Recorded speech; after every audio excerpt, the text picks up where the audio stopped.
Yeah, we're live. Hi, guys.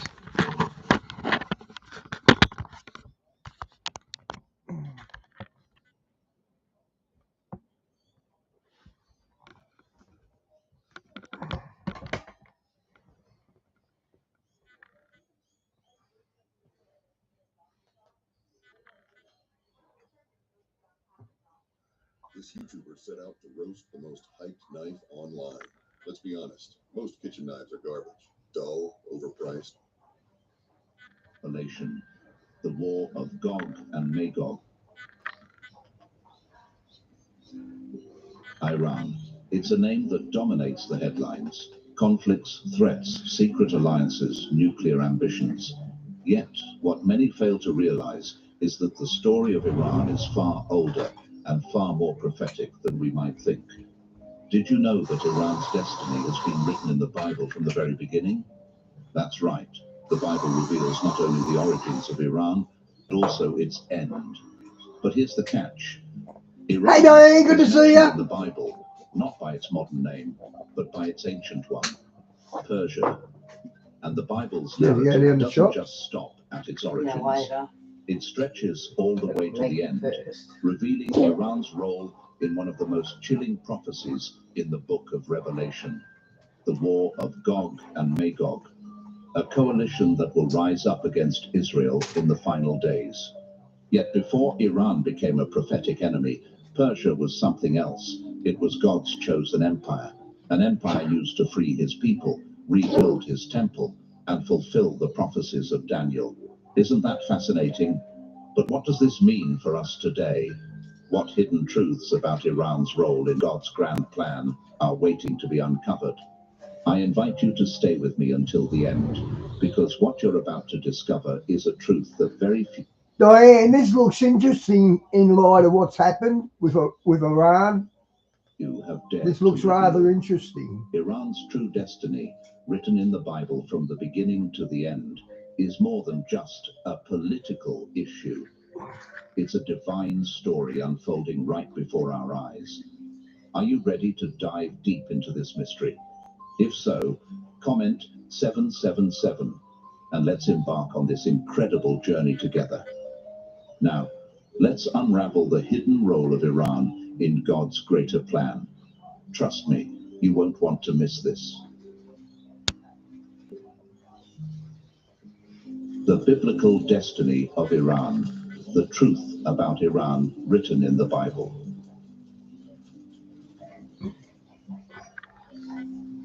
It all begins at the dawn of a new world, in the book of Genesis.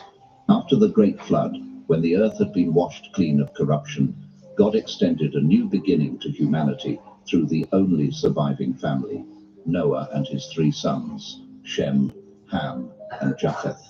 These 3 men were more than just survivors. They became the patriarchs of nations, carriers of destiny whose bloodlines would shape the future of the world. Genesis chapter 10 paints this extraordinary picture.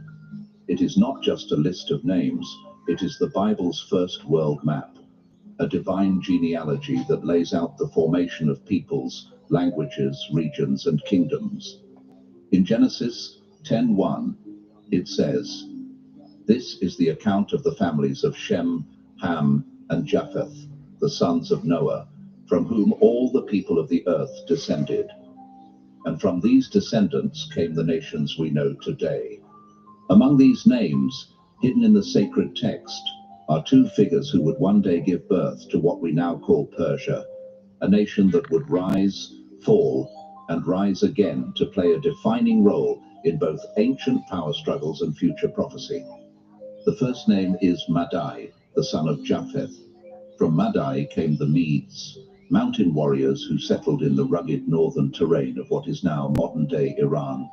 Isolated among snow-capped peaks and vast valleys, Madai's descendants developed resilience. They were independent clans, fierce tribal people known for their unyielding nature and strong organizational structures. These were not city builders or temple architects. They were defenders of the highlands, hard-edged and bound by blood loyalty. Madai is recognized as the father of the ancient northern heartland of Iran. Then comes the second name, Elam, the son of Shem. His lineage gave rise to the Elamites, who settled in the lush, fertile lands of southwestern Iran, near the Persian Gulf. Unlike the Medes, the Elamites developed early urban centers and wielded political influence. They controlled key trade routes and fertile agricultural plains, making them a formidable force in the ancient Near East. But the Elamites were not just neighbors to the early people of God, they were aggressors. Because in Genesis 14, the stage is set for the first great international conflict recorded in the Bible, a war that would not only test alliances, but reveal something far deeper, how heaven responds when its chosen ones are threatened. In this moment, 4 eastern kings, including Chedorlaomer, king of Elam, formed an alliance and swept westward into the land of Canaan. They plundered cities, enslaved entire populations, and among the captives, they took someone precious, Lot, the nephew of Abraham, the man of God. All right, Christian Princess, welcome to the channel.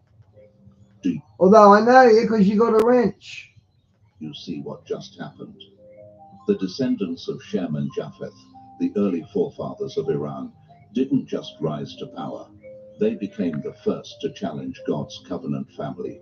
Elam, backed by other eastern kings, dared to invade the land where Abraham walked. And the conflict wasn't just about territory.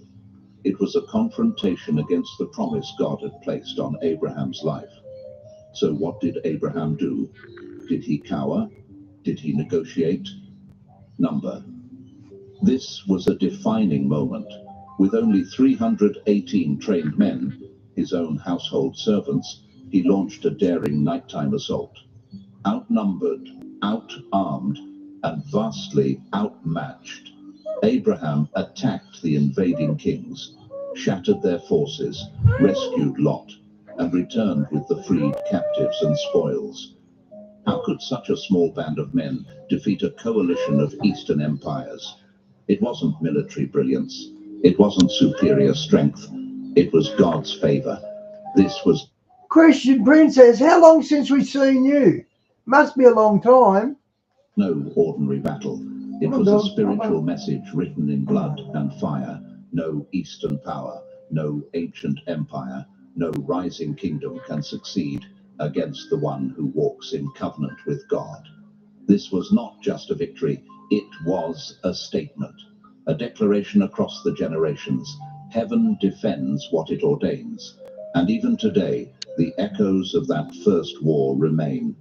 Could it be that what we're seeing now between Israel and Iran is not just history repeating, but a spiritual cycle resuming? That the ancient lands of Elam and Madai, once challengers of God's chosen, are once again moving into prophetic position? What if the hostility wasn't born in recent decades, but was planted long ago in the pages of Genesis, now growing, maturing, and reawakening for its final confrontation? Because while Elam once marched It's a good production, isn't it, guys? Look how good the graphics are. with an army, and while Abraham once stood alone in faith, that same spiritual war is far from over. And the question remains, who still stands under... Diane, I saw a headline just before I went live that there's a complete ceasefire on with Iran and Israel. I don't know how true that is, though, because I didn't have time to watch it. The stream was up. covenant today? And when the next battle comes, who will It was on the news, apparently. heaven defend? But the people of Elam didn't vanish into dust. They weren't erased from history, nor did their legacy crumble with the fall of a single city. No, they endured. They watched empires rise and fall like tides. Centuries passed. Kings lived and died. Tribes scattered and regathered. And while the world focused on the thrones of Egypt and Babylon, the forgotten children of Elam, once defeated by Abraham himself, were growing. Their bloodlines flowed quietly through the eastern lands of Mesopotamia, where two ancient peoples, the Elamites and the Medes, shared rugged and fertile terrain. Elam settled the rich southern plains, where rivers fed life and prosperity. The Medes, hardened by the mountains of the north, were shaped by wind and stone. Their region was brutal, yet it forged warriors with a resilience few could match. Two nations, two spirits, one destiny, quietly building in the shadows. Empires rose and vanished around them. The world changed. Yet through the ashes of obscurity, something new began to stir. First, loose clans, then tribal confederations, then kingdoms, and finally, an empire, Persia. But don't be fooled by their pagan beliefs or foreign gods. These nations, Elam, Media, Persia, were never outside the reach of God's plan. Though they worshipped idols, God still spoke their names. Though they didn't yet know him, he had already written their roles into the script of redemption. Through the voices of his prophets, Isaiah and Jeremiah, God declared something stunning. Not just one prophecy, but two, and both would be fulfilled with such terrifying precision, they would echo through history like thunder, long after the events themselves.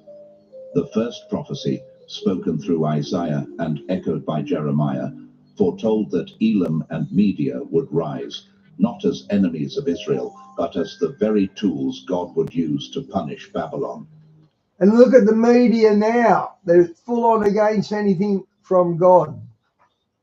Babylon, the empire that had crushed Jerusalem, destroyed the temple, and dragged God's people into exile, would not go unpunished. God had already chosen the hand that would bring its downfall, and that hand belonged to the united peoples of ancient Iran. Have you ever stopped to wonder how God can use even those outside the covenant to fulfill his will? How a nation known for idolatry could become a hammer in the hands of the Holy One? But the second prophecy was even more astonishing. God wouldn't stop at judgment.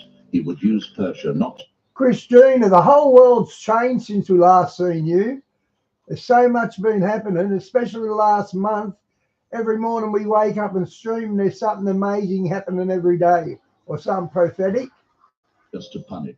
We really are the last generation. I've got no doubt of that at all. But to liberate. Through the prophet Isaiah, God named his chosen deliverer more than 150 years before the man ever took a breath. A king, a foreigner, a man who did not know God, but whom God knew intimately. Isaiah 45:1 declares, "This is what the Lord says to his anointed, to Cyrus, whose right hand I take hold of, to subdue nations before him." I got real life insurance to protect us financially. You can choose up to $2 million cover. Click to request a quote now.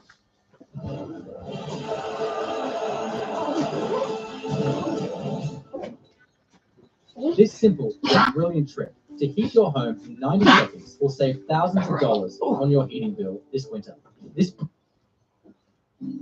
Anointed.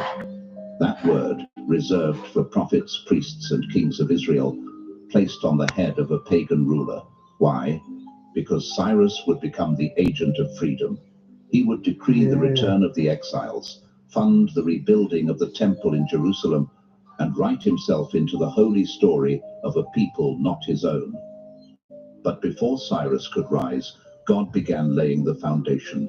In the 8th century BC, a man named Deioces, king of the Medes, began to unite the scattered tribes of Elam and Madai. From their union, the first Iranian imperial capital was born. Madai, that Mahdi, that's how you spell Mahdi in the Islamic culture. That's interesting. Let's see that again. Deioces, king of the Medes, began to unite the scattered tribes of Elam and Madai. From their union, the first Iran... They are Madai. We call it the Mahdi. That's the Islamic Antichrist. Iranian imperial capital was born, Ecbatana, a name lost to most but carved into prophecy. This was the beginning of something holy, hidden in something political. His grandson, Cyaxares, took that foundation and transformed it. He didn't just lead, he reformed. He reshaped the army into a fearsome force, one so formidable that it brought down Nineveh, capital of the dreaded Assyrian Empire, whose cruelty to Israel was unmatched. And with Nineveh's fall, one of Israel's greatest oppressors. Wow, I never knew that Nineveh was one of their greatest antagonists. I never knew that. Collapsed beneath the weight of prophecy. Do you see it? The prophecy was unfolding, step by step. God was not merely watching history, he was writing it. Persia was not an accident, it was an instrument. God was raising a people from the hills and valleys of Elam and Media. A people who once warred against his chosen would now become his chosen tool. Not for glory, not for empire, but for judgment and redemption. Because when God speaks, time listens. And when God appoints even a pagan king, no force in heaven or hell can undo it. So if God could call... Okay, was it Daniel who spoke to Cyrus, the king of the Medes? Was it Daniel? I'm pretty sure it was. A man like I asked that because there's a really good movie about it. Cyrus by name before his mother even conceived him.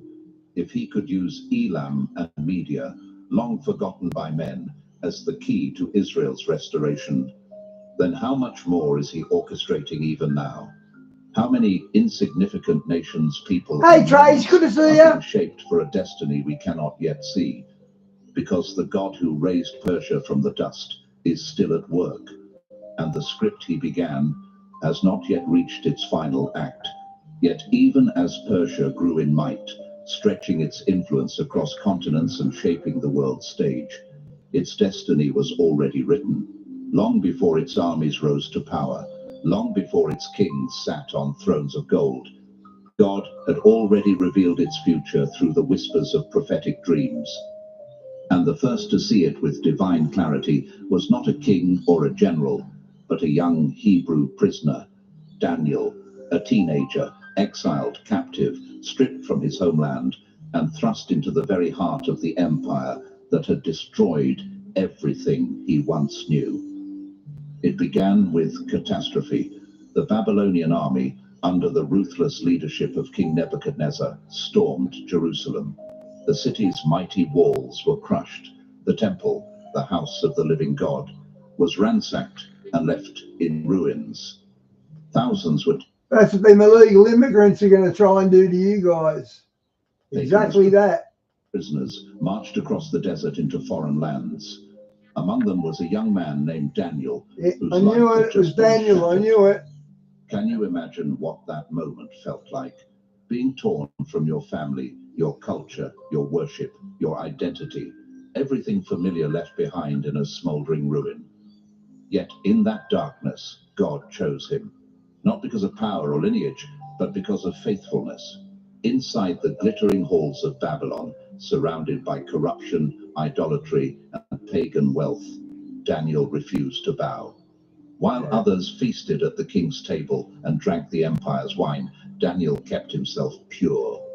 And because of this unwavering loyalty, God granted him something few have ever received: a divine window into the future.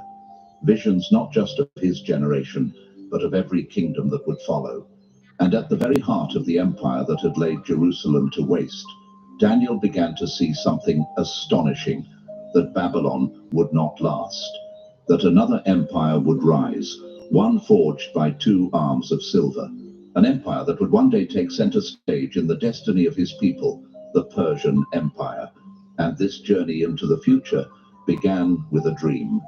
While Daniel served faithfully in the court of King Nebuchadnezzar, the most powerful man on earth was suddenly gripped by terror.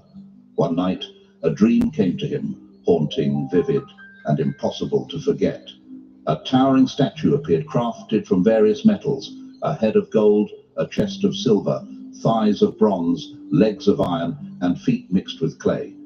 But Nebuchadnezzar, disturbed and prideful, issued... Feet mixed with clay, Islam versus Christian, or Jew. A challenge unlike any other. Don't just interpret my dream. Tell me what I dreamed without me saying a word. No magician, sorcerer, or wise man in all Babylon could do it. Fear spread like fire. Death awaited them all. But then, God's servant stepped forward. Young Daniel, empowered not by intellect but by revelation, was brought before the king. He sought the Lord in prayer, and heaven opened. That night the mystery was revealed. Can you picture it? This teenage exile standing before the throne of the world's greatest tyrant, calm, fearless, glowing with the light of divine truth. And with humility and authority, Daniel said, "No man can do what you ask, but there is a God in heaven who reveals mysteries."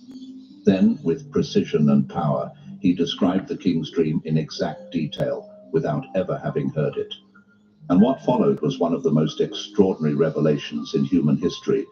Daniel declared, "You, O king, are the head of gold. Babylon, the splendor of kingdoms, the first in the prophetic timeline. But after you, another kingdom will arise, inferior to yours, symbolized by the chest and arms of silver."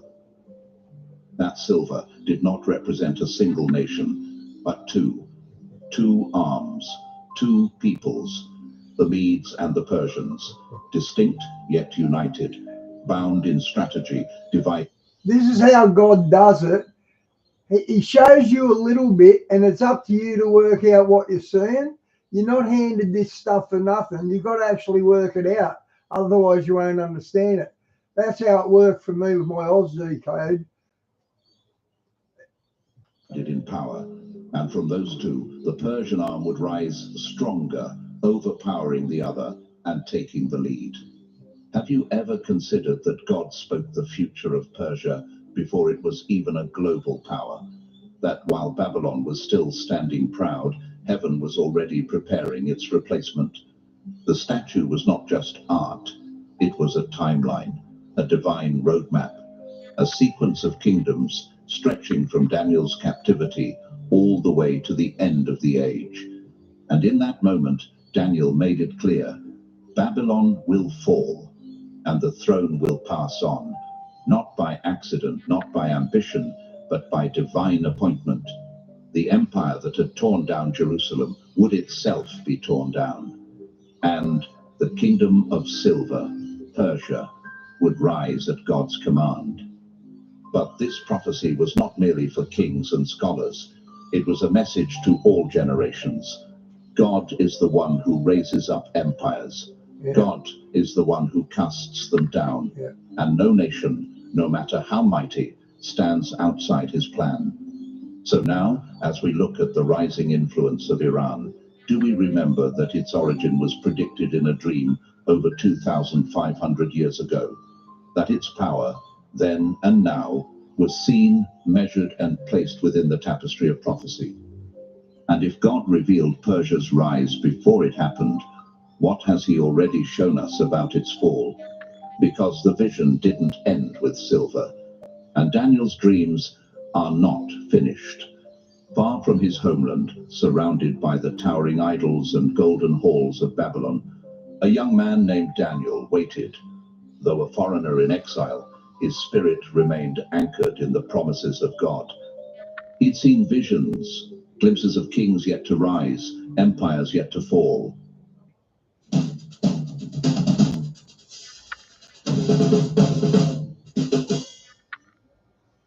What does it take to be a master?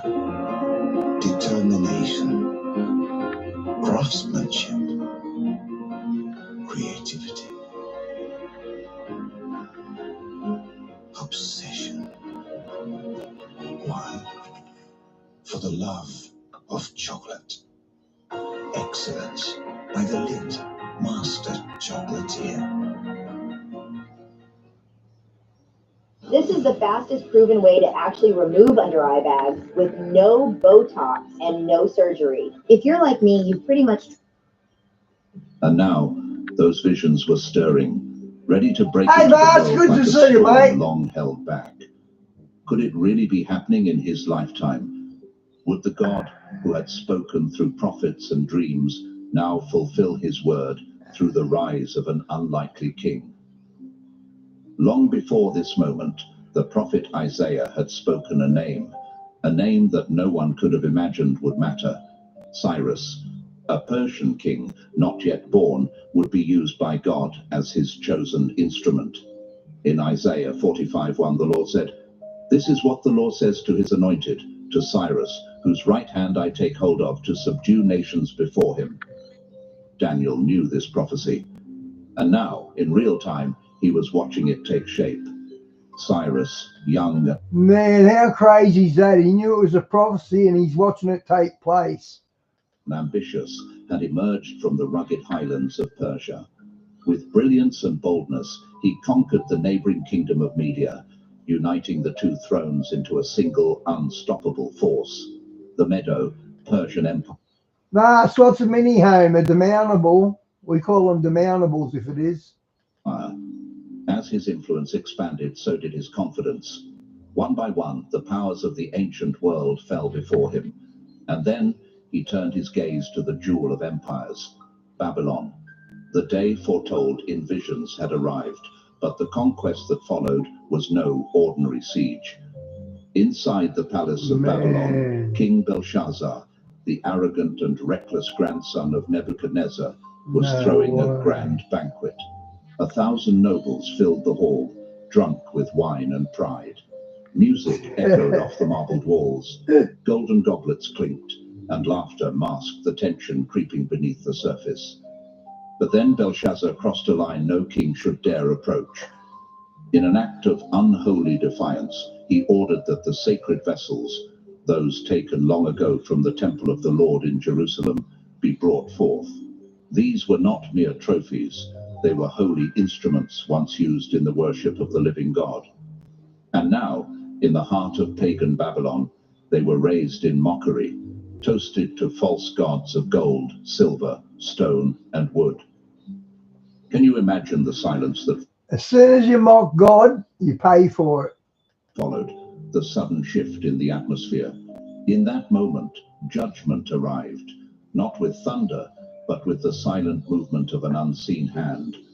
Before the stunned eyes of the king and his nobles, fingers appeared and began to write on the wall 4 words: Mene, Mene, Tekel, Upasin. The music stopped, the wine soured. Belshazzar's face turned pale, his legs That's interesting. The wine soured. That's an interesting detail. Wow. gave way. No one in the room understood the meaning of the words. The wisest men of Babylon were powerless. But Daniel was called. He had stood in the courts of kings before. He had interpreted dreams, spoken truth at the risk of death. And now, once again, he stood boldly to deliver a message that would shake the foundations of an empire. He looked the trembling king in the eye and declared, God has numbered the days of your reign and brought it to an end. You have been weighed on the scales and found wanting. Your kingdom is divided and given to the Medes and Persians. Daniel 5:26-28. Even as those words were still echoing off the stone walls, the prophecy was already in motion. Unseen by the revelers, That's the cool, armies of Marcy, Cyrus doing the that. Great had executed a brilliant maneuver. They had quietly diverted the Euphrates River, lowering the water level that once protected Babylon's walls. Under the cover of night, soldiers crept along the dry riverbed and entered the heart of the city. Miraculously, the inner gates had been left unlocked, just as Isaiah had foretold in Isaiah 45:2. I will go before you and will When God turns his back on the nation, he makes their borders fail, which is why I'm so concerned about the illegal immigrants.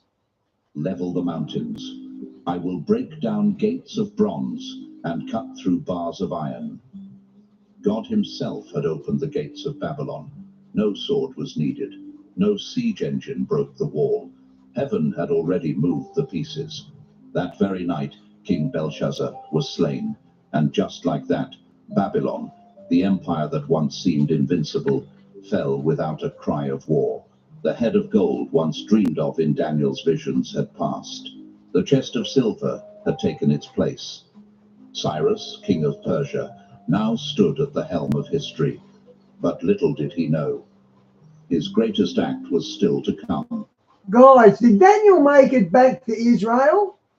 I know because of Cyrus they were going to rebuild Israel. I don't remember. Did Daniel actually make it back to Israel? I can't remember if he did or not.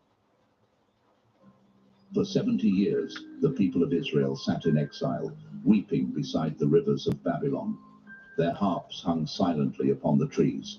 Their songs of Zion became echoes of memory. It seemed as though the covenant had been crushed beneath the boots of empires. Jerusalem lay in ruins. The temple, once filled with the glory of God, was nothing more than ash and rubble. And then, something utterly impossible happened.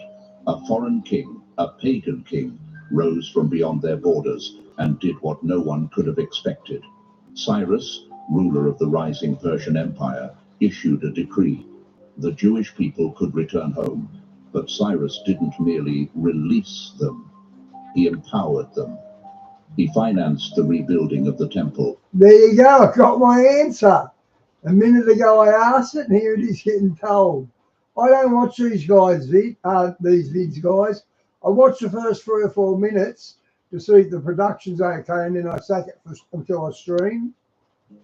He restored dignity to a displaced people, and he didn't do it halfway. He sent them with royal authority, led by Zerubbabel, a direct descendant of David's royal line, and Joshua, the high priest of Israel.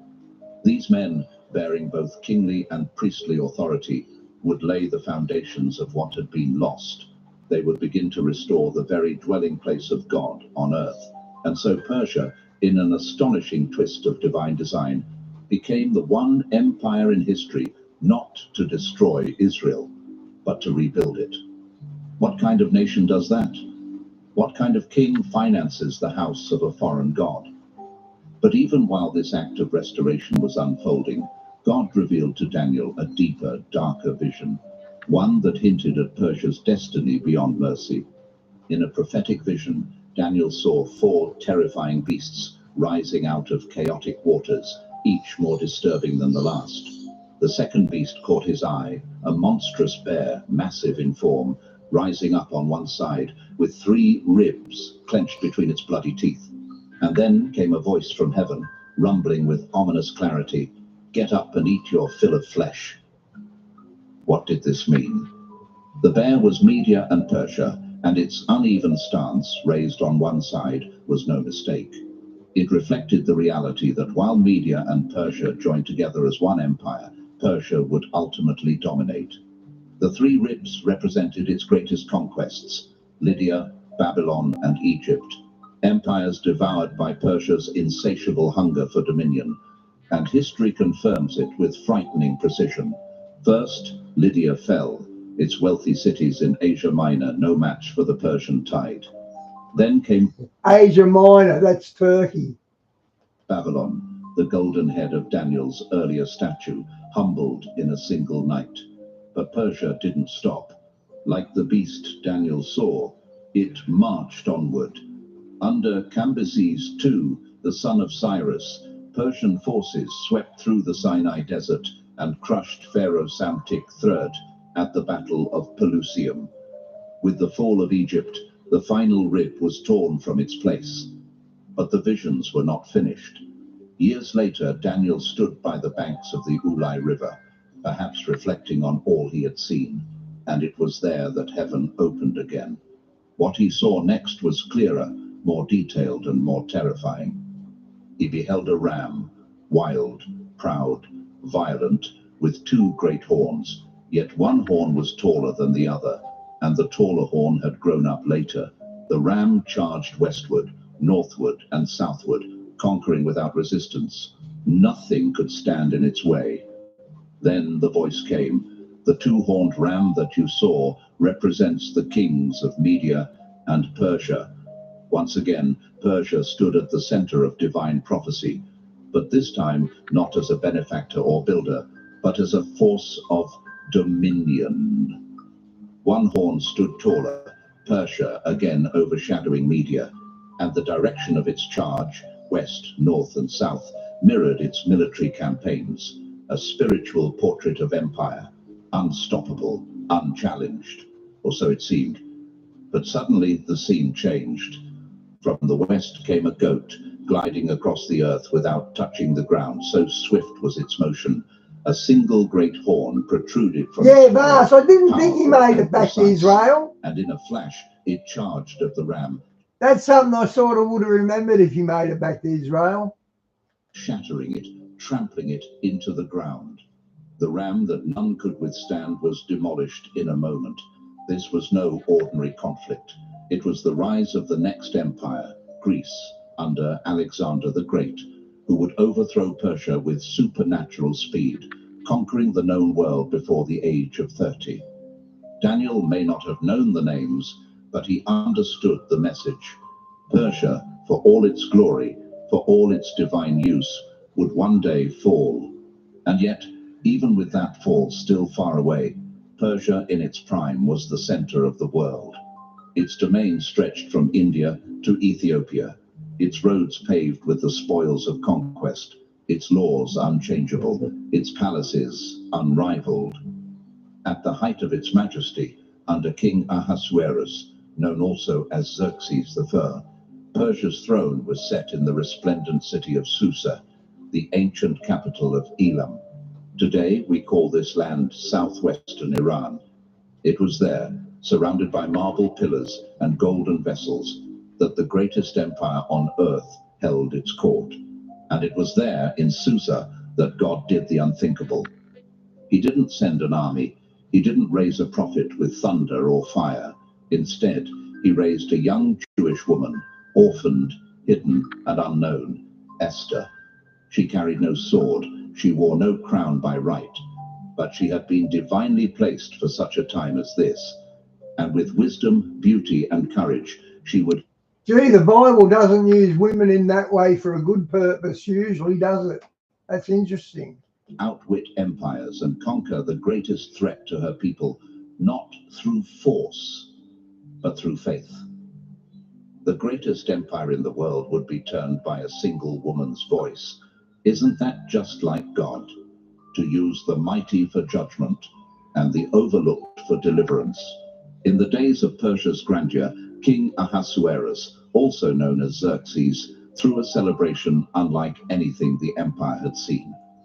For 180 days, a half year of feasting and spectacle unfolded before nobles and princes from all 127 provinces. Gold glittered, wine flowed, and the power of the king radiated through every extravagant display. But when that royal festival reached its climax, the king invited all the people of the capital city, Susa, to a final 7-day feast. This time, it was not just the elite, it was everyone. But in the fog of wine and pride, the king made a fateful decision. Wanting to boast not only in his wealth, but in his queen, he summoned Vashti to appear before the guests wearing her royal crown, so all could behold her beauty. But Vashti said no. One word, one refusal, and in an instant the empire's pride turned to shame. Humiliated before his guests and his entire court, Ahasuerus reacted in fury. Vashti was banished from the palace, and her throne was left vacant. What followed was more than a search for a replacement. It was a kingdom-wide beauty contest proposed by the king's advisors. Every province would be searched for the fairest young virgins who would be brought to the royal harem. There, each one would undergo an entire year of purification and preparation before meeting the king. It was a process as lavish as it was ruthless.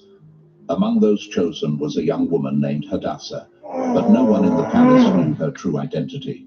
To them, she was simply Esther. Hadassah was an orphan, a daughter of the Jewish exiles. Secretly raised by her cousin Mordecai, she lived quietly among her people in Susa. Yet now, through the unseen hand of God, she was brought into the very heart of the Persian Empire. Her name was changed, her heritage concealed, and yet something in her spirit remained unshaken. Esther captured the king's heart. Whatever you think, there's a banana to make your body sing.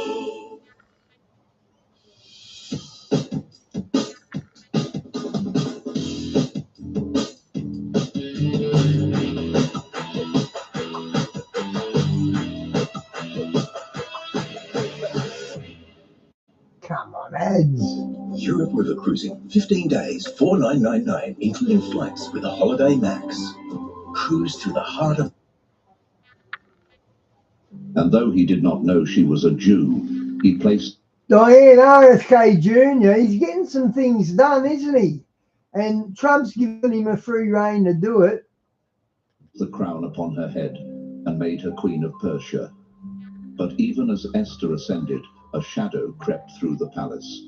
Haman, a descendant of the Amalekites, ancient enemies of Israel, had risen to a position second only to the king. With cunning and pride, he demanded reverence from all. But when Mordecai, Esther's cousin, refused to bow, Haman's pride turned venomous. He would not be satisfied with punishing one man.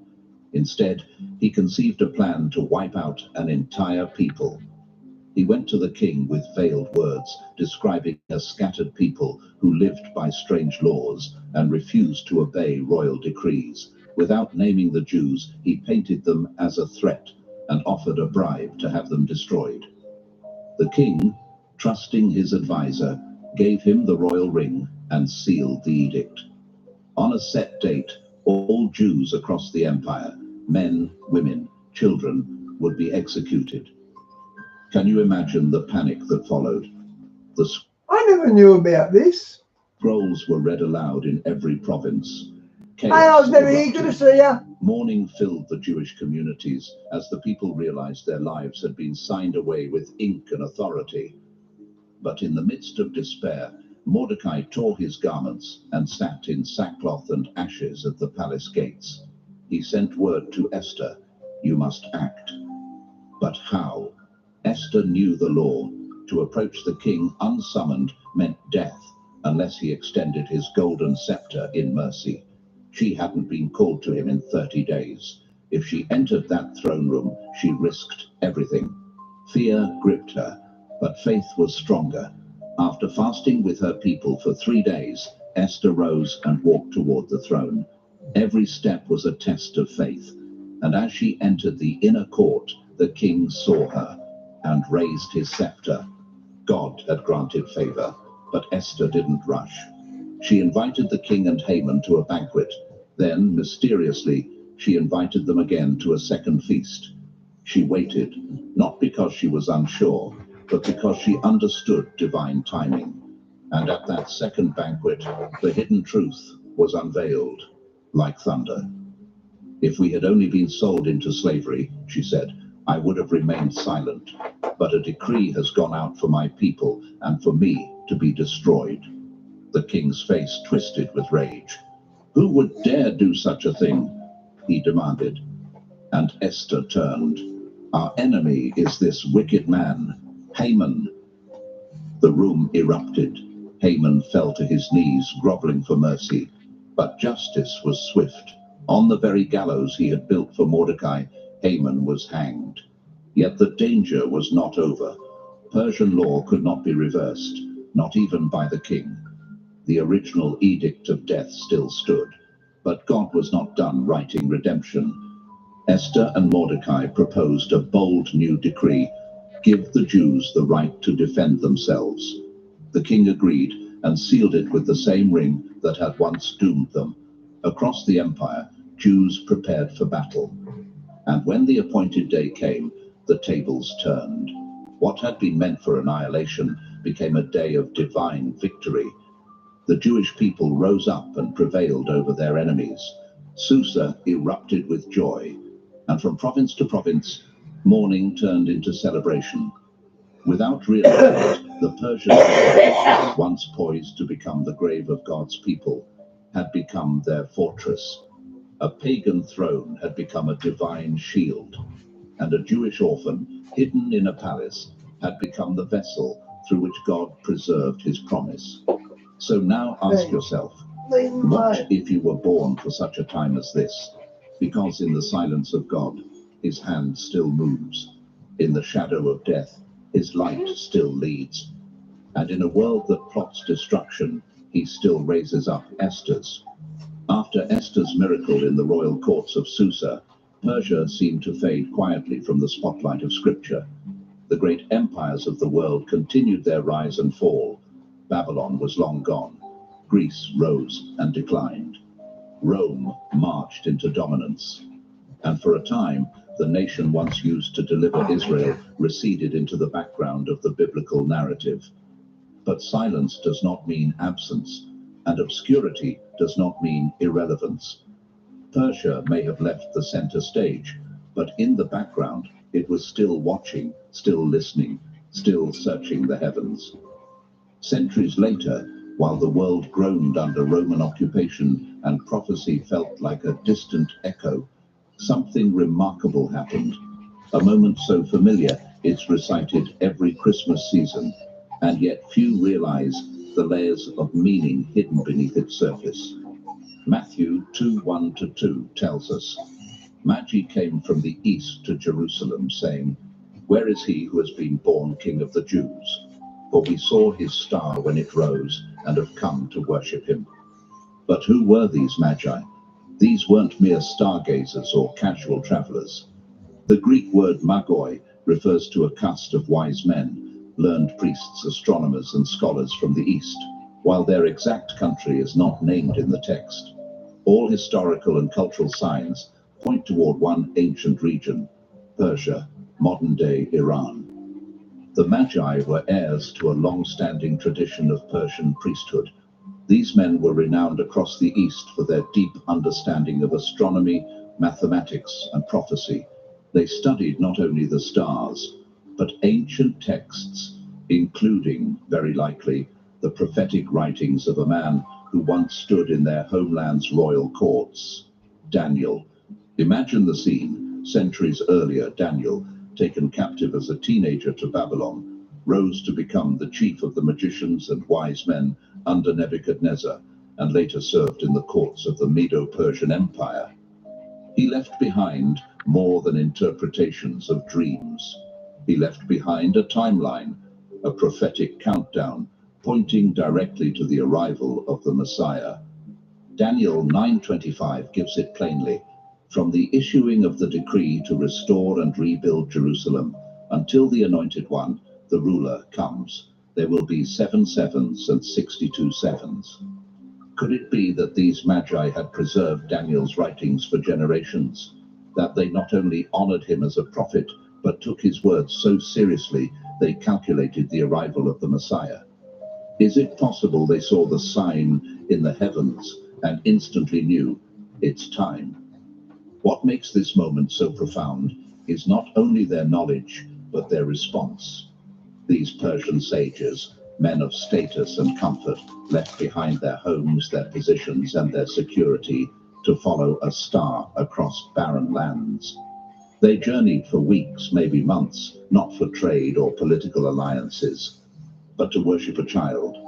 Not just any child, but the child foretold in ancient prophecy. And when they finally arrived, they didn't come empty-handed. They brought gifts, each one soaked in prophetic symbolism.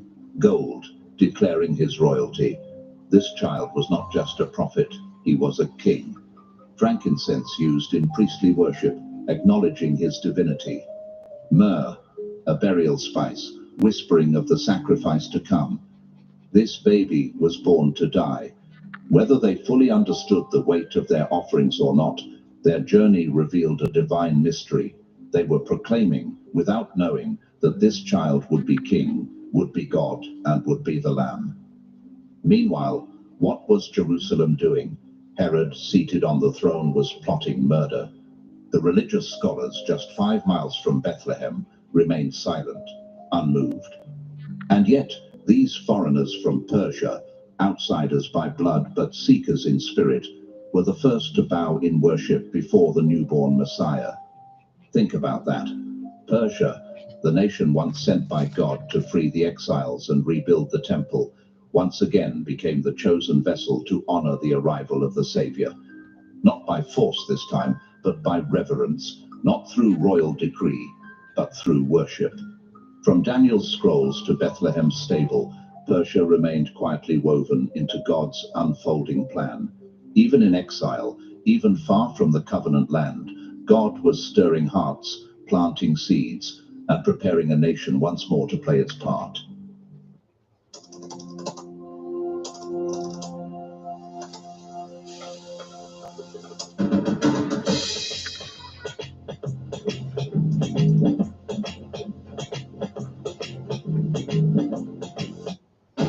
Told you we're rounding up the vault hunters.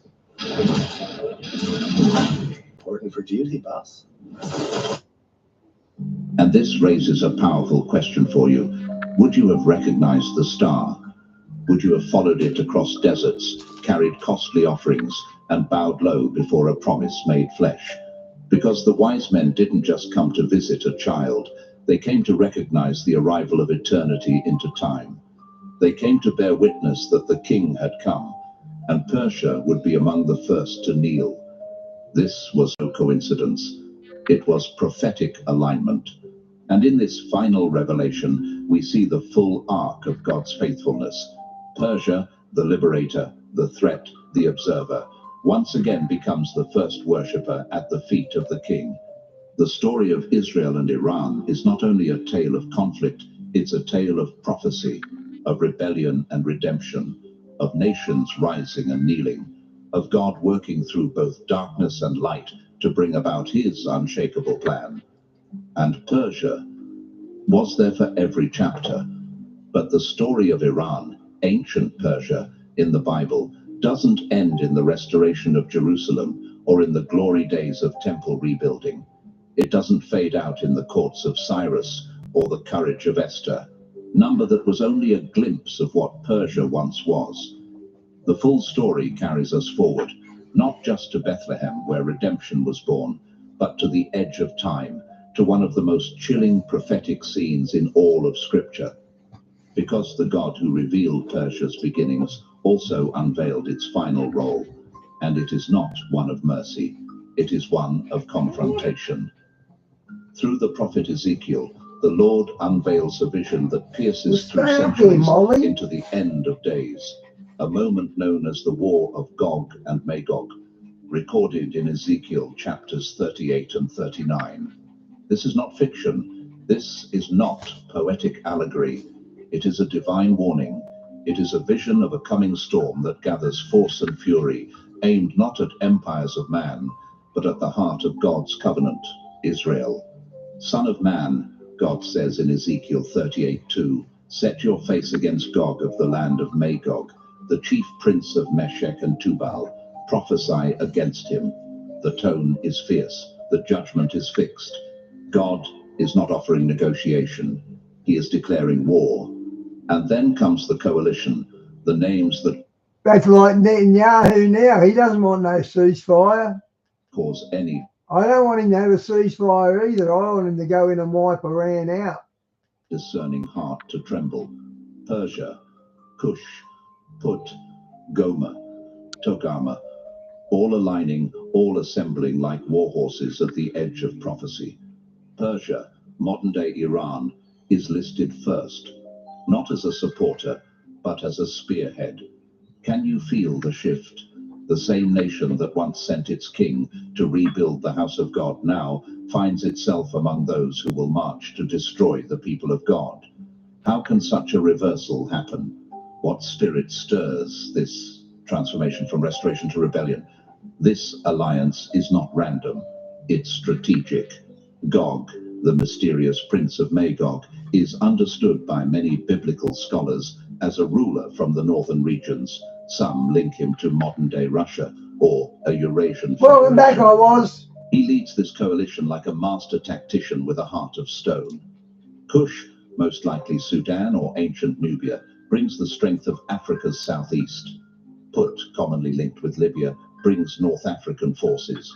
Gomer and Togarmah, associated with regions in modern-day Turkey and the Caucasus, rise with the... Okay, all these people he's mentioning, all of them are Islamic. They're all Muslim. ...of the West and North. Together, they form a terrifying global coalition. A military hurricane described in Ezekiel 38:9 as advancing like a storm, like a cloud covering the land. You and all your troops and many peoples with you. Pause and imagine that. An army so vast, so relentless, it spreads across the land like a storm front swallowing the horizon. A moment where Israel, surrounded and seemingly defenseless, becomes the epicenter of the world's final confrontation with heaven. But here And this is what they're setting up right now, the Ezekiel 38 war. That's what I think. is where human plans crash into the sovereign wall of God, because this will not end with Israel's destruction.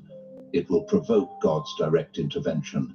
And when God steps in, he doesn't whisper. Ezekiel 38:19-22 details the fury unleashed, a massive earthquake that shakes nations, fire and brimstone falling from the skies, confusion spreading through the enemy ranks. God doesn't just scatter the armies, he displays his glory through judgment. What the nations intended for annihilation becomes a global revelation of who truly rules. And so I will show my greatness and my holiness, God declares in Ezekiel 38:23, and I will make myself known in the sight of many nations. Then they will know that I am the Lord. Do you see what this means? This war is not just geopolitical, it is theological. It is not merely about land or power. It is about the name of God being vindicated before the eyes of the world. The attack on Israel is the trigger for divine demonstration. And Persia, Iran, will not escape that reckoning. So yes, Persia once delivered God's people. Yes, a pagan king once obeyed heaven's whisper. But prophecy shows us that the same land will one day rise again, not with gold or decrees, but with swords and schemes. And for that rebellion it will be judged, not because God has forgotten Persia, not because he hates her, but because she will once again rise against his people, against his covenant, and ultimately against him. And here is the truth we must carry in our spirits. Every nation that blesses what God has blessed will be blessed, but every nation that lifts its hand against what God has chosen will be broken by the very hand it challenges. Mate, you can't jump up here, I'm ask yourself, streaming. are we prepared to see Iran? The dog wants to jump on the bed, but he's too big to let on the bed while I'm streaming. No, mate, you can't come in. Not just through the lens of politics, but prophecy. Are we awake to the hour where ancient names rise again, fulfilling visions spoken thousands of years ago? Because Persia's place in prophecy is not fiction, it is future. Yeah. And that future is unfolding even now. Yeah, we're looking after him. I was never here. It's my cousin's dog. She's got in the Bali for a month. So we're looking after her. And Gage, looking after him. Gage's down at the shop, so he's bored. That's why he's trying to hang around me. Now, of all the nations mentioned in the Bible, few carry a legacy as profound or as paradoxical as Persia. It's as if Persia was destined to walk the full arc of sacred history, from the early pages of Genesis, where its lineage is born through Japheth's son Madai, to the pages of Daniel, Ezra, and Esther, where it becomes a vessel of divine deliverance, and finally to the last chapters of prophecy, where it re-emerges as a key player in a global war against God's people. Persia is not just a nation, it's a mystery woven through millennia, a kingdom that once freed captives and funded temple construction, and yet, in the last days, becomes an aggressor aligned with Gog, destined to provoke the fury of heaven. But what does Scripture reveal about Persia's final fate? Will this once anointed empire fall forever, its name lost beneath fire and ash? Or could there be another twist in the divine script? Is there, even now, buried within prophecy, a hint of redemption for this land we now call Iran? Ezekiel 38 and 39 offer one of the most fearsome visions in all of the Bible, a vision of final confrontation. A massive coalition, with Persia at the forefront, rises against Israel. Their reasons seem political, strategic, but in truth, it is a spiritual rebellion driven by the forces of darkness. And then suddenly, God responds, not with diplomacy, but with divine fire.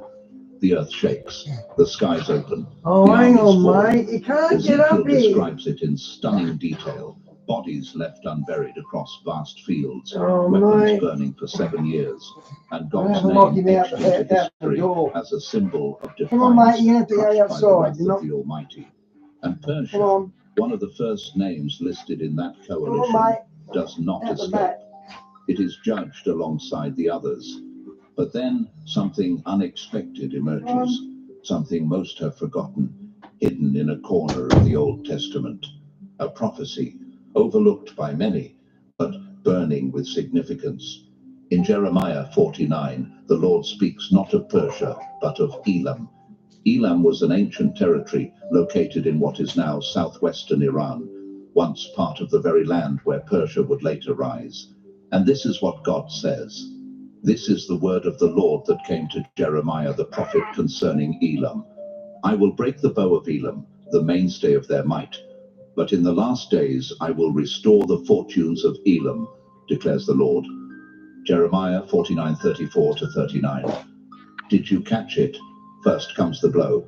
I will break the bow of Elam. God strikes down the very strength of the region.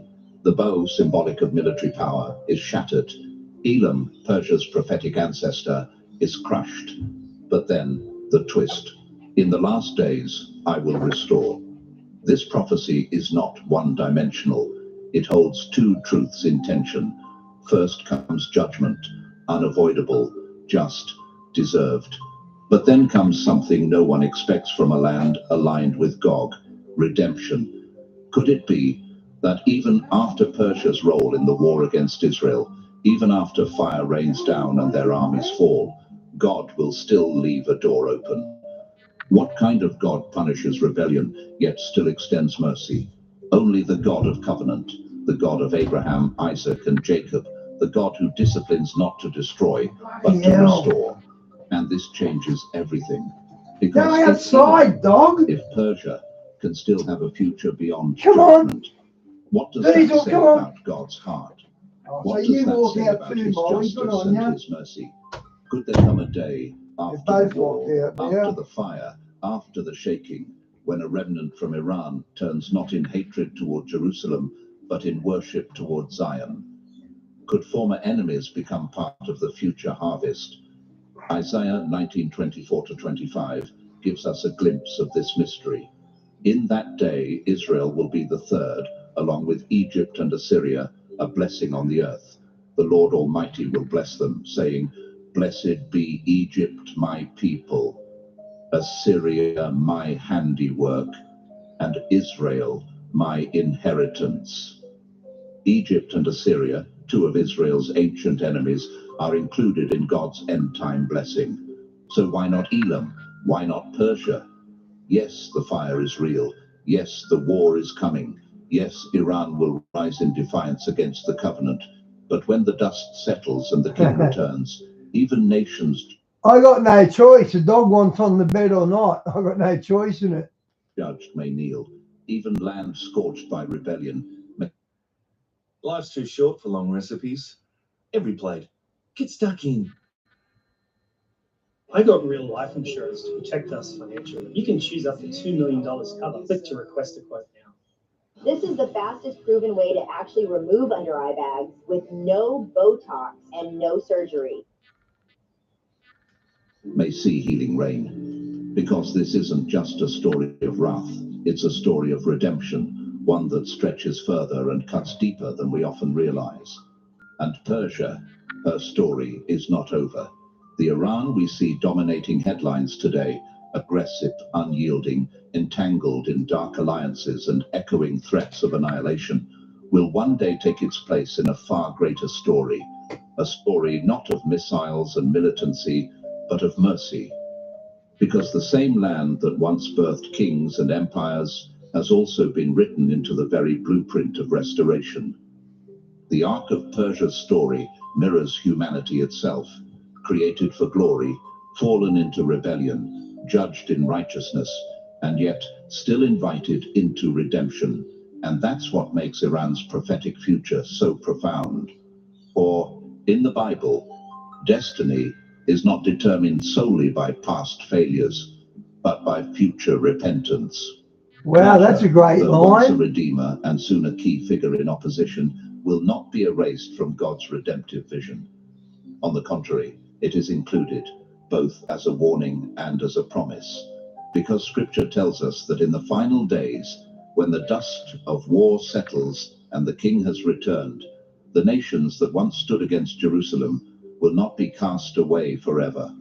Zechariah 14:16 declares, "Then it will come about that any who are left of all the nations that went against Jerusalem will go up from year to year to worship the King, the Lord of hosts, and to celebrate the Feast of Tabernacles."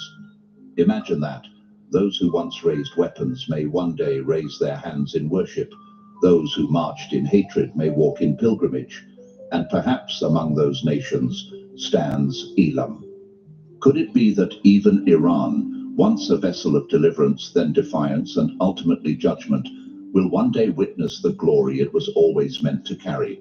Will the same soil that supported Cyrus now kneel before Christ? Will those who once funded war now be found among the worshippers at the Feast of Tabernacles? Because in God's heart, even the darkest chapters are not the final ones. He is the author who leaves space at the end of the scroll, the one who, even now, whispers invitations across the spiritual divide. Return to me, and I will return to you. Zechariah 1:3. From the earliest echoes of Genesis to the apocalyptic visions of Revelation, Persia has been there, not just as a nation, but as a thread woven through the divine story.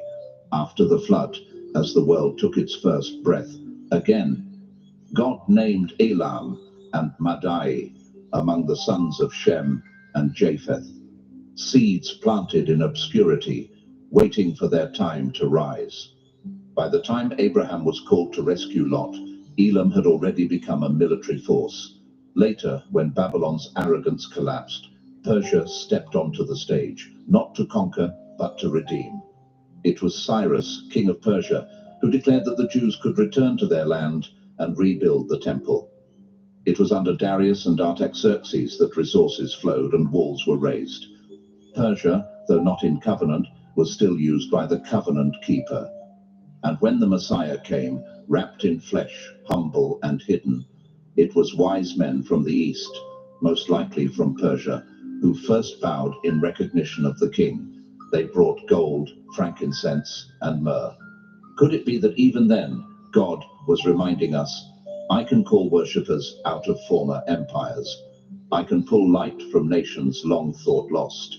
Yet as the last days draw near, Scripture reveals that Persia will return to the world stage, this time not with gifts, but with war. In Ezekiel 38:5, the prophecy is chilling. Persia, Cush, and Put will be with them. A coalition bent on destroying Israel, a reassembled force standing not for freedom, but for fury. Still, the story isn't sealed shut, because while prophecy names Persia in battle, it does not remove her from redemption. The same Bible that foretells conflict also foresees repentance. The same God who judged Nineveh also forgave it when it turned. And if Persia, modern-day Iran, were to turn its face toward heaven, what could stop it from being restored? What if revival rose from the ruins of rebellion?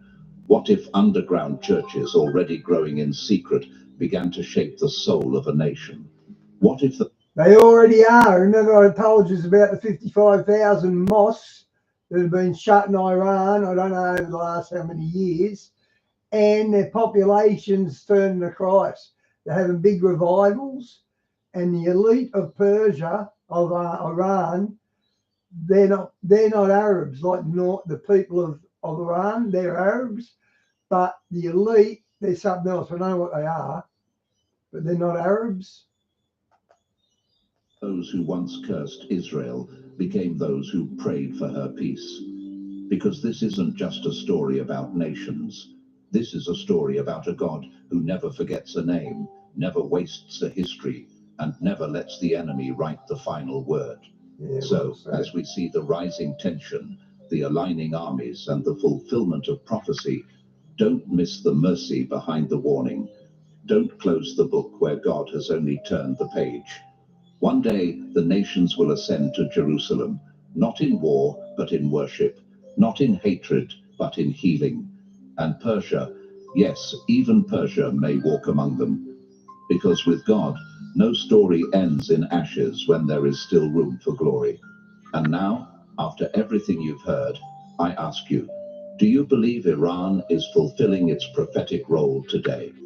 We are living in times when This is 2 days old, so I'm guessing yes. prophecies unfold quietly, and what once seemed ancient is now more alive than ever. Yeah. So where do you think we stand in this story? Do you see signs of these prophecies in today's headlines? Yeah. Leave your thoughts in the comment box below. And if you'd like us to keep exploring how current events connect with biblical prophecy, Okay, guys, give this one's video over.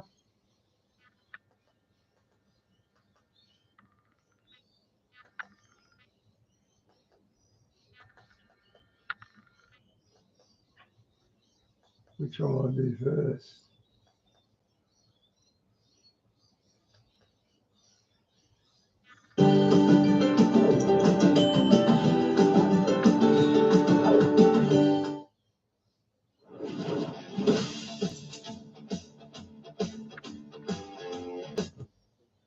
You cannot go certain parts around. That's at the Capitol.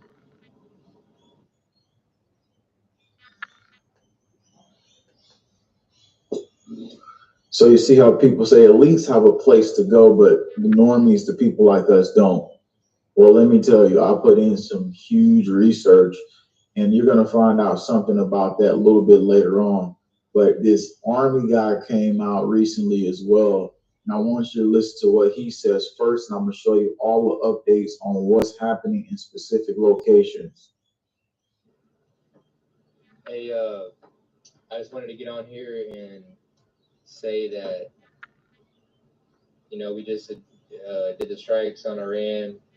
We just entered the war officially, so there's not a lot I'm allowed to say, but just for y'all's loved ones' sake, I hope y'all have some supplies.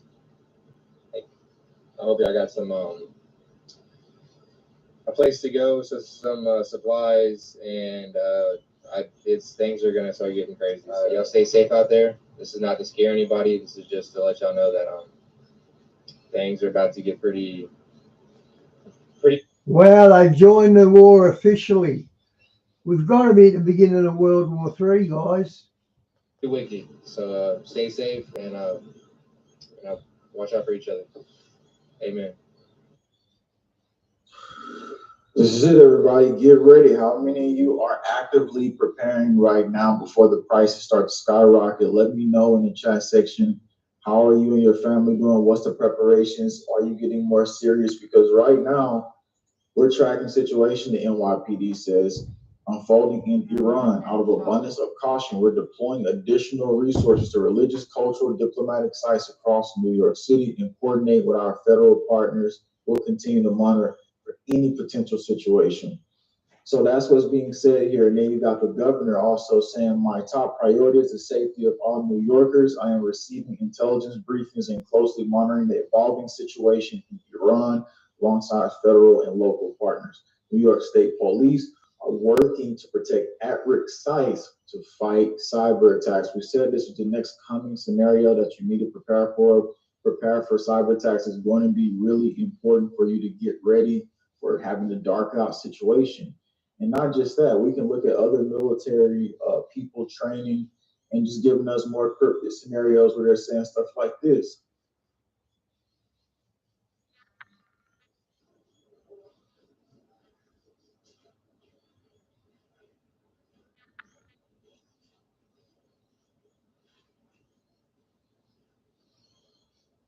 Okay, what are we looking at? So they're starting to tell them to get ready. This came right after the nuclear facilities were struck. We've seen other deployments. We can see the troops telling us, hey, look, we're getting deployed. This is not a joke. This is the real deal. The heightened threat is real. There's another person in the military showing inside of a plane where they're all, it is dead silence while they're all in there. Somebody says the silence in there and how we send our children to war. Sad. And here, this is the story. The bankers have wanted this war for a long time. And they also said years ago, the general didn't know why they needed to go to war with Iran. This was so many years ago, early 2000s. The final plan was to go to war with Iran. Why? The general said, I don't know. If you look that video up, that was years ago. Now we have a heightened threat to us.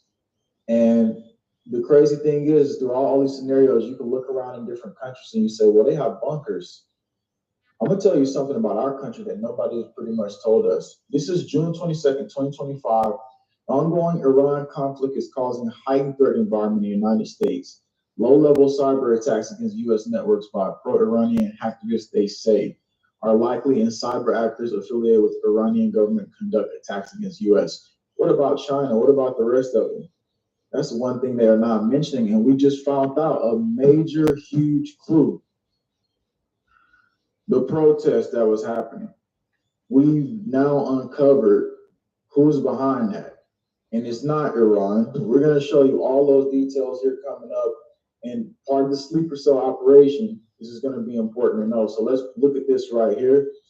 So here's more of the situation. Since the start of conflict, we've seen media releases by foreign terrorist organizations, including Hamas, Lebanese, Houthis, all saying they support the scenario.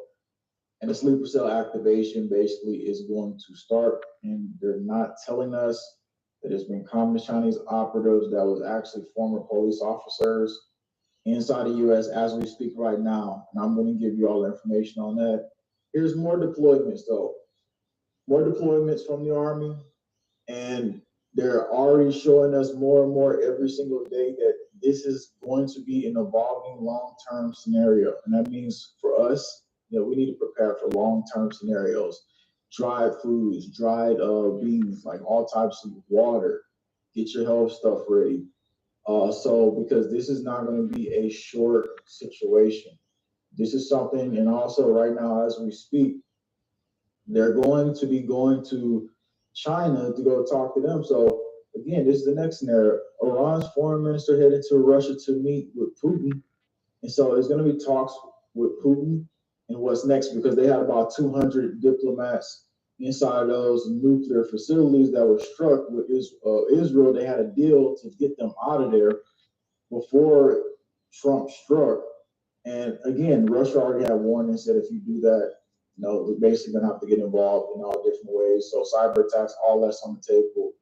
We can look right now through New York, and not just New York, we look at Los Angeles, and we see what happens to be a lot of these covered up tanks. For some reason, they've covered up some of them with like this black material. As we zoom in a little closer, ports of LA.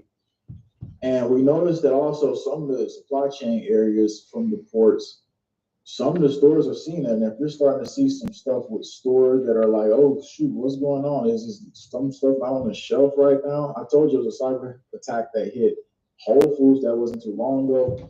Some of these tanks are covered up. These probably for domestic operations. We also seen them hauling these tanks up. They pick them up with the rotary blade military vehicles, and they had them, drop them down in case something happens in a city, in a major city. They're going to be using that for their next operations. Now, there was another guy who's basically in maritime operations, and it looks like he has one of the uniforms that is a service dress uniform. And he's showing this clip that he says it's time, and this was about like 2 days ago. And he shows the military out at sea. And as you can see, you got a bunch of bombers right there, and they're flying across.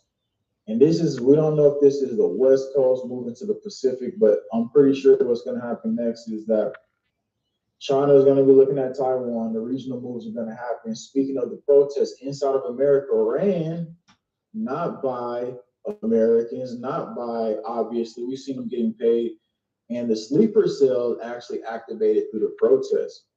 We actually had a member of the government in Texas, a representative who sponsored this event through the form. You have to sign this form right here in Texas. This guy's name is Gene Wu. Where was he born? He was born in China. How did he get elected in Texas? How did he become one of the members? And then another thing right here, you had a former police member of China that was in the LA protest right here, down here, or you can see this photo. This is a former Chinese police officer, and we found out that they were sponsoring these protests. Now, how could United States government not know about that? That's the real picture there. I'm pretty sure they know about that. Here's the other big picture that we're not catching. We see roundup operations, but it's not the roundup operations against the sleeper cells. The roundup operations are against like Mexican nationals and stuff like that. Let's look at this real quick. So this is U.S. Immigration Services. 8 hours ago, we see a convicted felon from Mexico. We see MS-13 raids. Why are you not raiding the sleeper cells? Because you're saying, oh, we're here, we're defending America. You're getting MS-13. We know they've been here forever. Why are you not going after the foreign operatives? Sure, these guys need to be arrested.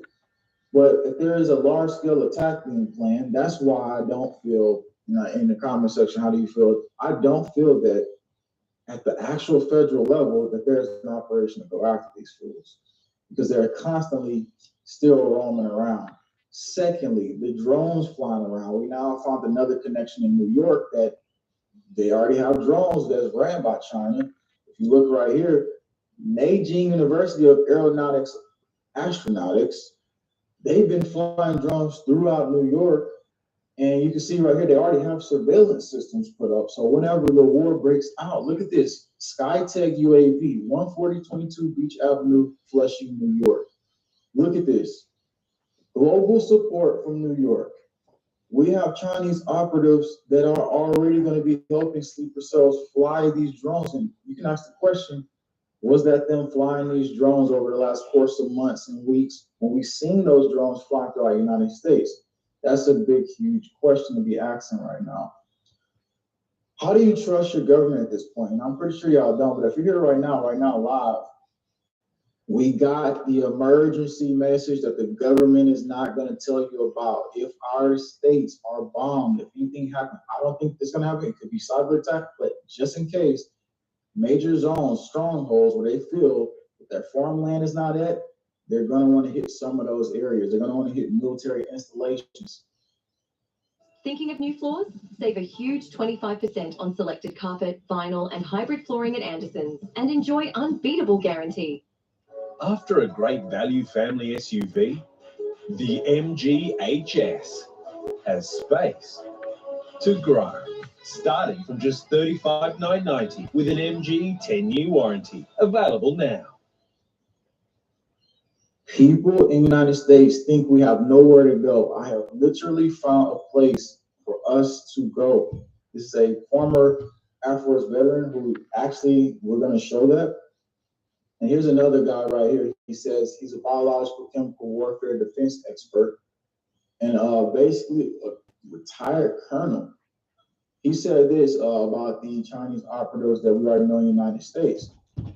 Far more Chinese illegal aliens can be deported. We gather names, photos, passports, numbers, locations, and identify some as likely military or intelligence personnel. It's not difficult. Yet, the vast majority of Chinese illegals remain undisturbed by federal authorities. And it was not too long ago when we came out with the report through this defense expert that said there was Chinese illegal immigrants training with AR-15s, and this was in the United States. So again, this is another scenario right now that we got to take into account. The feds are not going after them. The feds are actively involved in making this look like a show to go and get some gang members they knew that was already here, not the ones actually moving the operations. This is how you know they want to control inside collapse. We can look right here. This is what recently Iran said. If you translate it, it said, you started this war, but we will be the ones that finish it. This is their first, basically, IRGC commander-in-chief in the war room. And it says, the major general said this, IRGC aerospace operations will not stop, have taken away the comfort of the Zionists. As time passes, the unity of Iranian people grows stronger, and this is a divine blessing. So they're not going to stop. And actually, Donald Trump didn't get constitutional approval for the strike that he did. So in the international court, they've already went there, and then China and Russia said, hey, this is already a war crime, so we're already building up our case against you. So this is going to continue to basically start to spiral out of the situations. We've seen the B-52 bombers or Go away. You're not coming in. 2 bombers. They came back over Missouri. They Hang on, landed Molly on, can. the Air Force Base. These were the ones that did the missions that went and struck the nuclear sites. And here's the thing, when we look in the skies, we're seeing also more fueling operations, which tells us a wartime deployment is starting to happen with these bombers. So what happens with these bombers, they're only here for a little bit and they come back and they fuel up. But if there's a long process of... This is 2 days old, guys. So he didn't know about the bombing.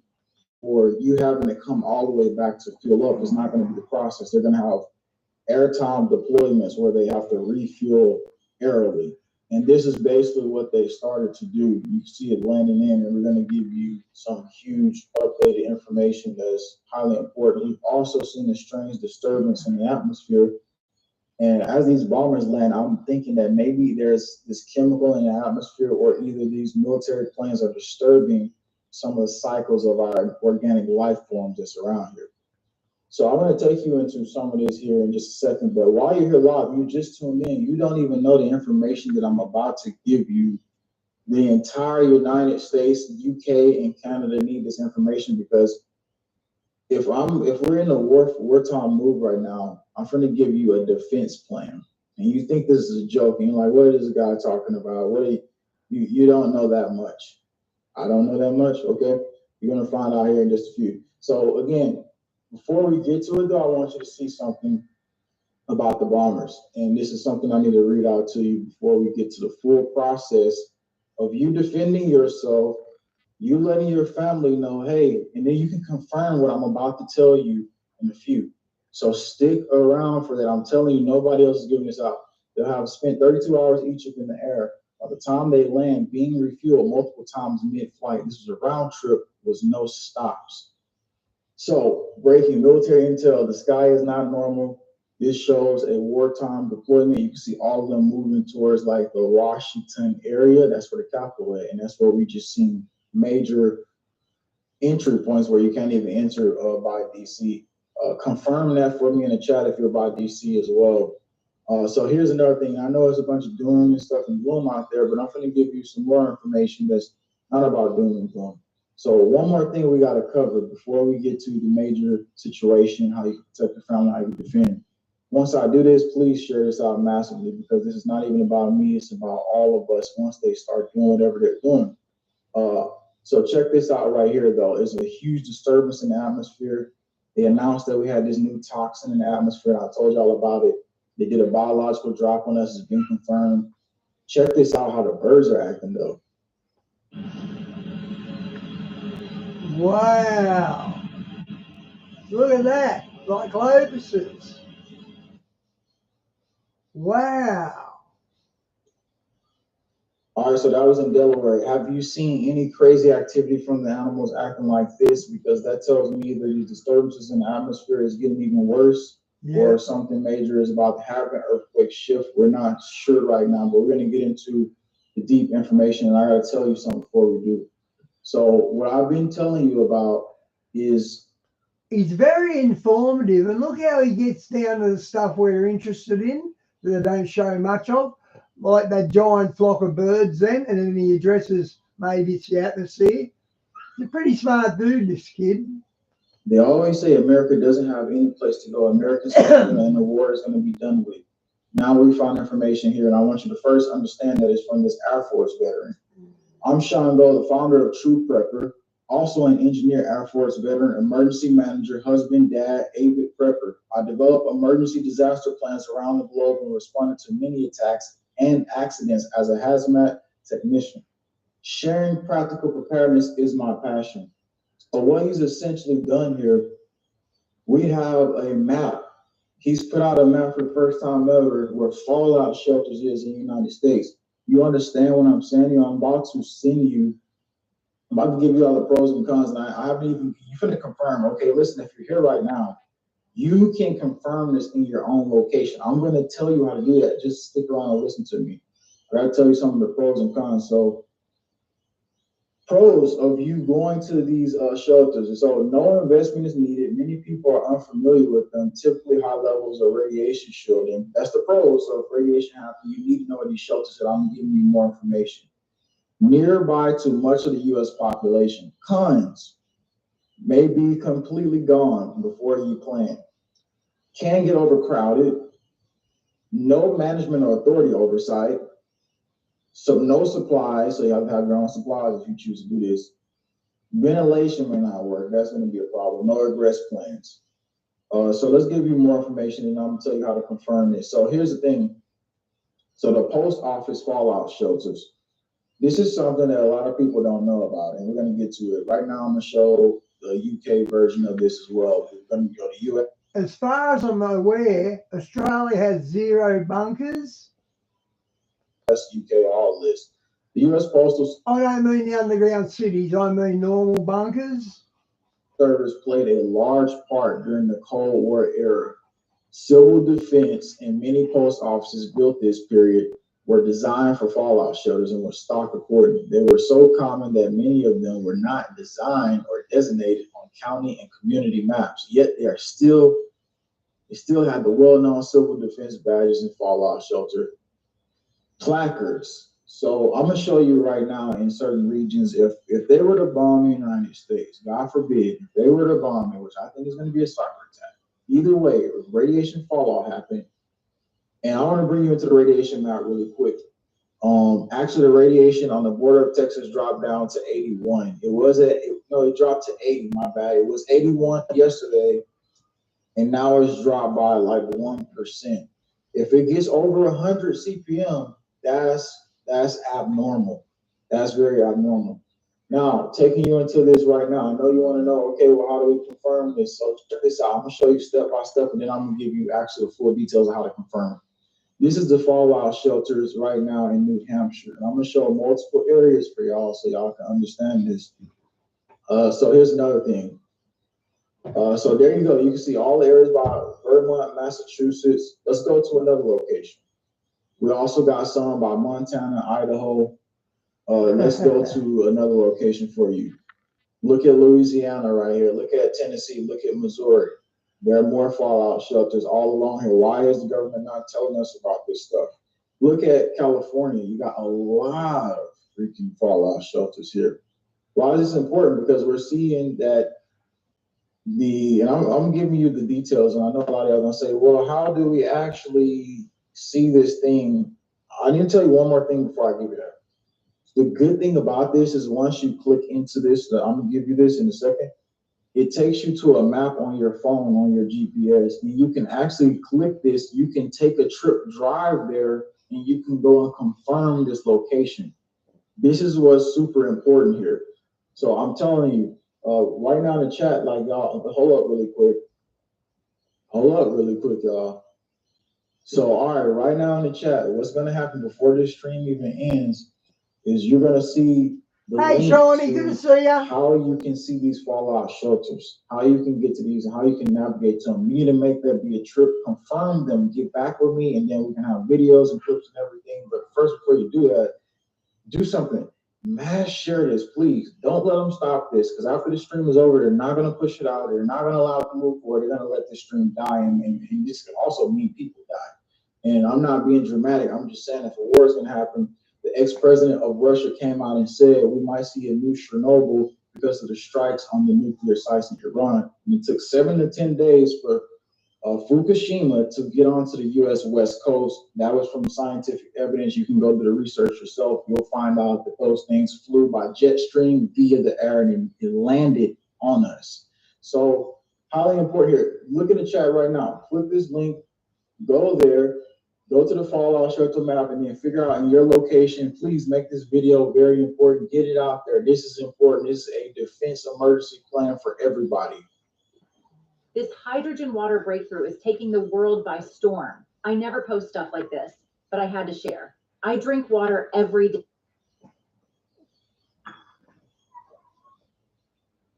What happened then?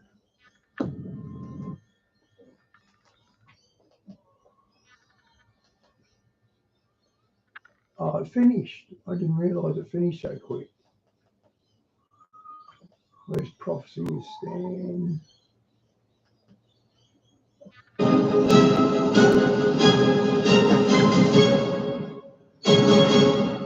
Welcome to the Prophecy Club. I've got a very important program for you today. We're talking about the big topic that everything is talking about these days, Israel and Iran. Is this the start?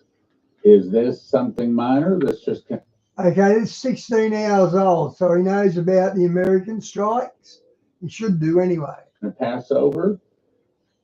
I'm going to say I don't think it's the big one, but I do think it is possible it could turn into something very, very big. Okay, so let's get started. No kidding. First of all, I need your help.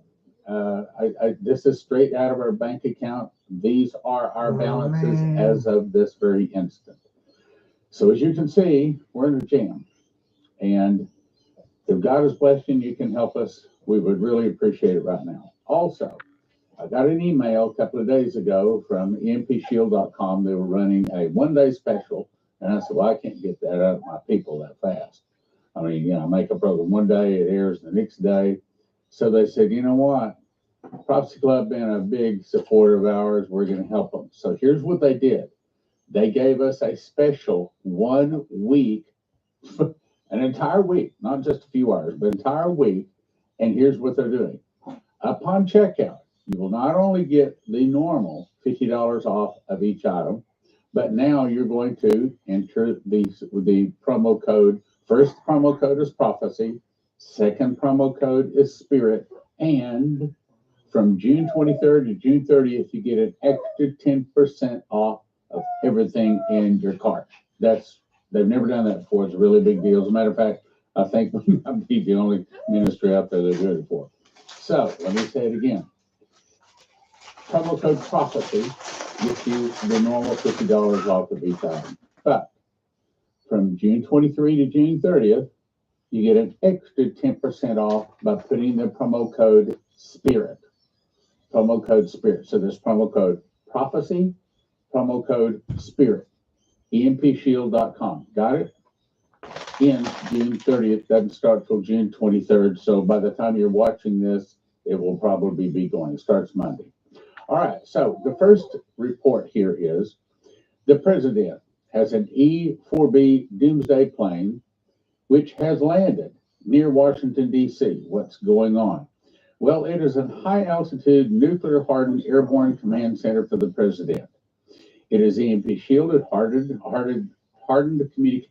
I'm surprised that Al's never here. We've got no bunkers at all. As far as I'm aware, we have no bunkers. And rooms for dozens of people designed to maintain continuity of government in a war situation. Last time this was brought forth was September 11, 2001. So when this plane comes out, something big might be happening.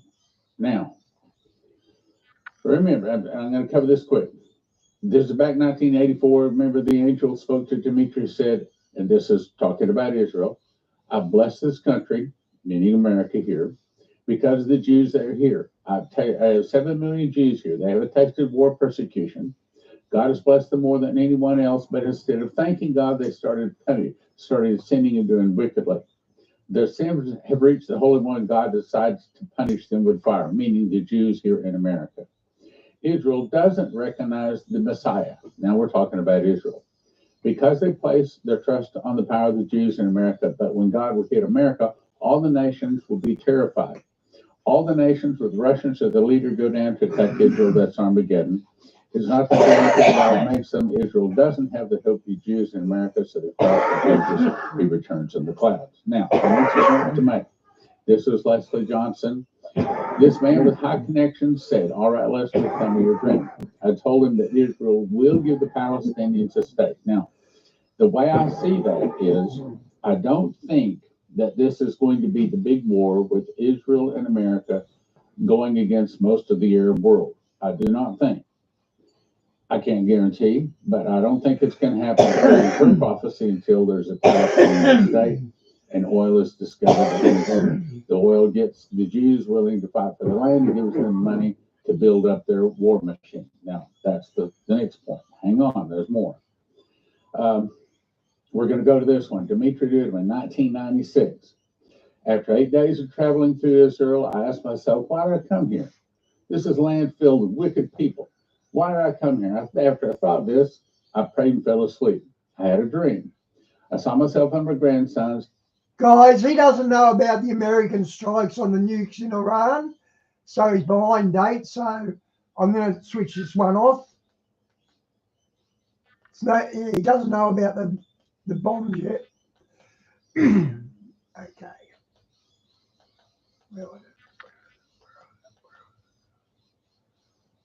That's right, with this one.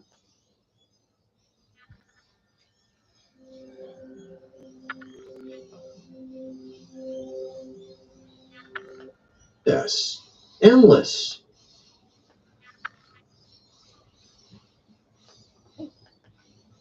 Some strange parallels I noticed when watching these two movies. This is Tony. I hope you're all doing well. And how it relates to our society right now. I'm actually seeing, strangely, some of the scenes that were in these movies kind of playing out in, of course, our cities, around, of course, the world right now. I feel like what we're seeing around us right now is sort of like a slow motion version of some of these movies. This one movie was made in 2016. It's got Samuel L. Jackson in it. And there's another movie called The Mist. It's from 2007. And I'm going to show you some rather bizarre things in that movie. This entire movie's set in a supermarket. And I've covered a little bit about this before, where I mentioned that literally almost... Is this a Stephen King novel? I know he had a novel called The Fog, not The Mist. Nothing in the store looks familiar. This movie's not from 100 years ago. This movie's from 18 years ago. And almost every single brand in the store almost doesn't look familiar to me. Like, literally. I'm going to show you several examples. I'm going to even go to Wikipedia and show you what happened to these brands. Like, I'm like, what's going on here? Like, almost nothing looks familiar. Does any of this candy look familiar? Just looking at it from there, you're like, what the hell is this? Does that look like candy you see in the store right now? That's nothing. Like, every single shot, the entire time in the movie's like this.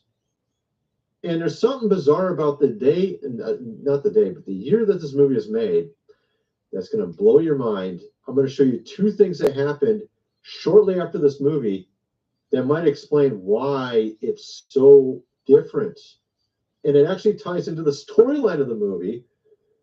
And then this other movie is called The Cell. And let me just show you this too. This is crazy. This has Samuel L. Jackson in it. And it has to do with cell phones.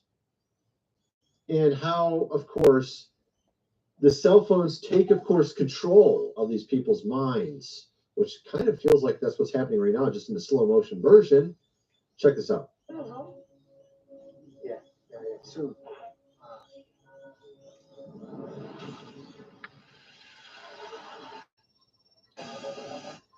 so all these people start to get this message or signal through their phone and start to lose it, as you could tell there.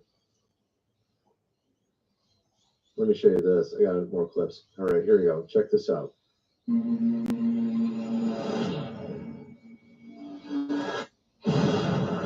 Airplanes, of course, going down. Well, that's a little weird. That's kind of strange. So, of course, obviously, very, very quickly from the signal, which is some sort of, not, I guess, computer virus in a sense, but of course for your, mind instead, causes the entire thing to just completely unravel, right? And honestly, over the last week or so, I've started to question what we're seeing around us. Is our society, of course, unraveling? Could it be a result of this thing?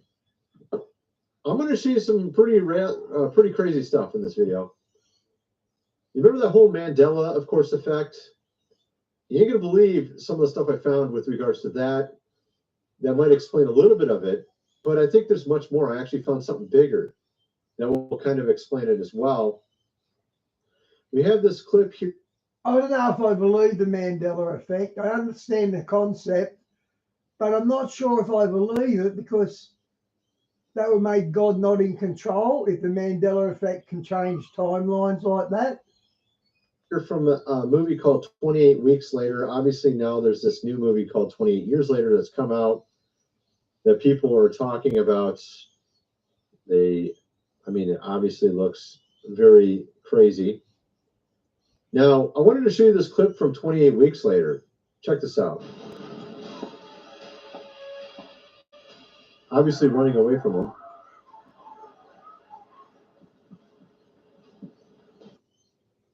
And of course, what's interesting about that is I'm going to show you clips from today that look almost like that. Not quite, but almost. I mean, literally running the same speed, doing crazy stuff, all because of things they read on their phone. Videos from today, literally earlier today. Things happening in various cities, various places around, of course, our world. And like I said, over the last week, I've been wondering what in the HE double hockey sticks is happening, right? What is going on here? You see our president, what he just did over in another country in the middle, of course, East, Iran. And it really makes you wonder, are these people really paying attention to what's going on? He said he literally ignored what his own, intelligence said. I was like, really? Just ignoring them? And then I'm going to show you how this makes literally no sense, what he did. Not in the way you're thinking, though, in a different way. What I mean by that is he literally telegraphed the entire thing. Told you 4 days beforehand what he's going to do. I even covered it 4 days ago what he was going to do, and he did exactly what I said he was going to do. It was like 3 or 4 days ago I said he's going to do this, and then literally he did exactly what I said. Do you think that they just left their stuff in those facilities and didn't take them out for they had like days and days notice? Oh, let's just take all this stuff out and just take it wherever we want to. You see what I'm getting at? So why did he do it? Well, obviously some of it they could remove. But the question is... Yeah, that's Cooper Pedy. It's an opal town, I'm pretty sure, Diane. Something else is going on here. This doesn't make any sense. And I'm thinking, is it because of social media? Is it because of just how everyone is taking sides and just losing it? Is that what's going on? Diane, that's because it's too hot I think that's Cooper Pedy. That's where the opals are, and they live underground. They carve it into the rock, and they have full-on houses. Really interesting. But the novelty would wear off after a week or two, wouldn't it? Well, we're going to get into that in this video. Because I feel like we have endless now protests. Come on. Endless. You got them over the whole Middle East, East thing. You got it over our president. You got it on LA. You got it everywhere, dude. It's like happening all the time now. It's like...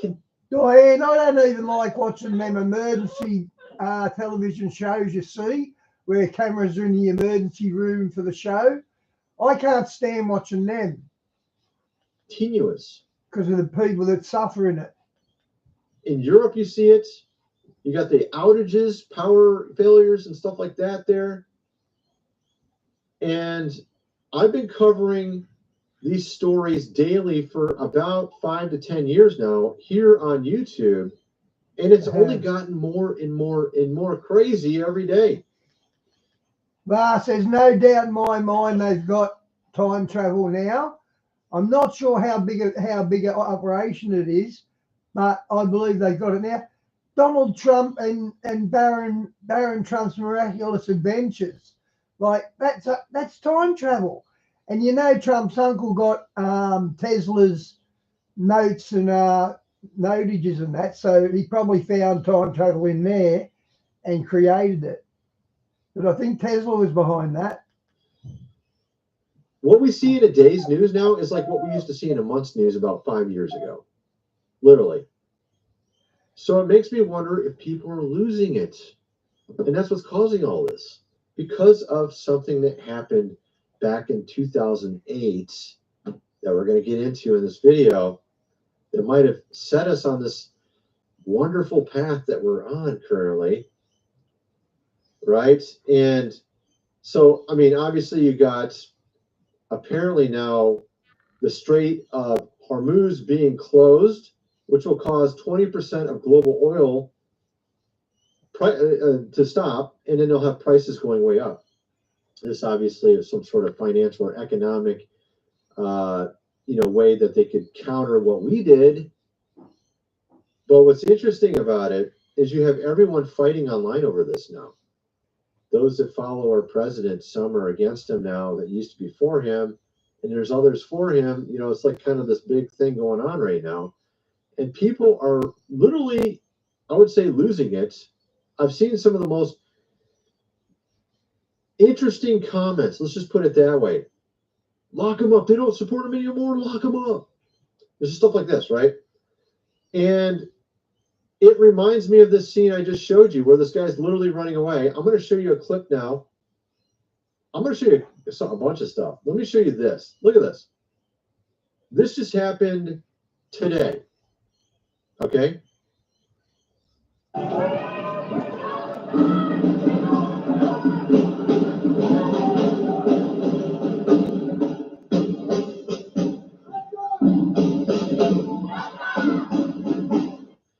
So, GMC Yukon Denali. We are professional grade.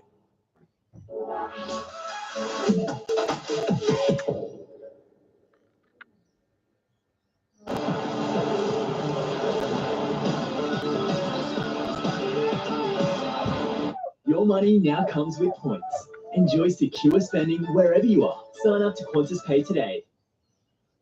This is like on every side. Everyone's protesting. Everyone's going pretty much crazy from what I can tell all around the world. Our president's not listening to his own advisors. Why? Why would you not listen to your own advisors? That doesn't sound very much like everything's going right. Okay? So I started wondering, like, what in the hell is going on here? Right? And we're going to get into that in this video. We just had this happen in a church. Someone literally driving, of course, a truck into it, and then starts trying to take, of course, out people in it. That was today as well. Okay? Drag him out the truck and give him an ass kicking. That's what I'd do. So, don't tell me that things are like normal right now, because they're not even remotely. And there's got to be an explanation. It's not just, it's just people. That's not the case. We know that's not the case. It's super obvious. We're going to get into actually what I think it really is. I found two different things that are pretty significant. First of all, I got to mention Food Supply, 25-year shelf life. Link is in the description. 3 months worth for $4.97. And Mars, what about the, what's it called? The quantum chair? The chair the boys sit in to go time traveling in. What do they call that? You're going to definitely want to get that, considering all the wonderful things happening around us. Link is in the description for that's the cheapest price they've had in 5 years, actually ever, since I started doing it. You can't even buy 1 month's worth of food for $500 anymore. You're going to get 3 months. Link is in the description for that. Also, this book here, The Lost Ways. My great-great-grandfather lived without electricity, how to build a cellar. Do things around the house like they did in the good old days. Hundreds of pages illustrated. You might need that. You never know if you're going to have electricity later. Look at all the wonderful things happening around us. I'm being completely sarcastic. You might want to have that book at the printed version, $37. Of course, go check out my website, deep dive into a lot of awesome topics. Link is in the description for that as well. I had a dream about this year. Actually, it was a dream about the last 2 years. No, actually, the last year and a half. It was basically a dream about the last year and a half, and a lot of it already came true. And the end part of the dream is power was off in the city I was in the dream. And that's supposed to be the next thing, whatever that is. I don't know if that's symbolic or literal, but I don't know. At any rate, so you got these peaceful, of course, people just Tons of them going into stores and taking whatever they want. Should I have to mention that people never did this before? Back 20 years ago, they literally didn't do any of this type of stuff. Like none. There weren't hundreds of people doing this. But we see it all the time now. It literally happens all the time now. Now, back when this movie was made, I'm going to show you so many examples. Can you name one of those candies? I mean, I know it's at a distance. It's kind of hard to look at. You're like, what is that? Does any of it look familiar? Does it look like anything you've ever seen before? And by the way, I'll show you one of these close up and you'll know what it is. But it actually is something that doesn't exist anymore. One of them I actually figured out. It's called a Clark bar. And it don't exist anymore. Look at this. Close up on some chips behind him. Have you ever seen those chips before? This is from 18 years ago. This isn't from 100 years ago. This is 18 years ago. I'm 49. Okay? 18 years ago is not that long ago, at least to me. I don't know about you guys, but that's called Zapp's. I looked it up. I was like, what the hell? I've never seen that before. What is this? Okay, let's go look it up. Zapp's, a potato chip brand, United States, kettle cooked. Apparently don't exist anymore. When did they close down? I think they don't exist anymore, right? Or do they exist still? No, they stopped. The company would be sold to Utz. So you've heard of Utz chips? I've seen those before. Apparently they bought them in 2011. So that's probably why we don't see them anymore. Okay, so that kind of explains it, right? Well, there's a lot more. Here's one. How about Sun detergent? I was like, that looks vaguely familiar. Actually, though, it doesn't exist anymore. That's another one that don't exist. Retired in 2018. So what? I don't get his point here. So what? No longer exists.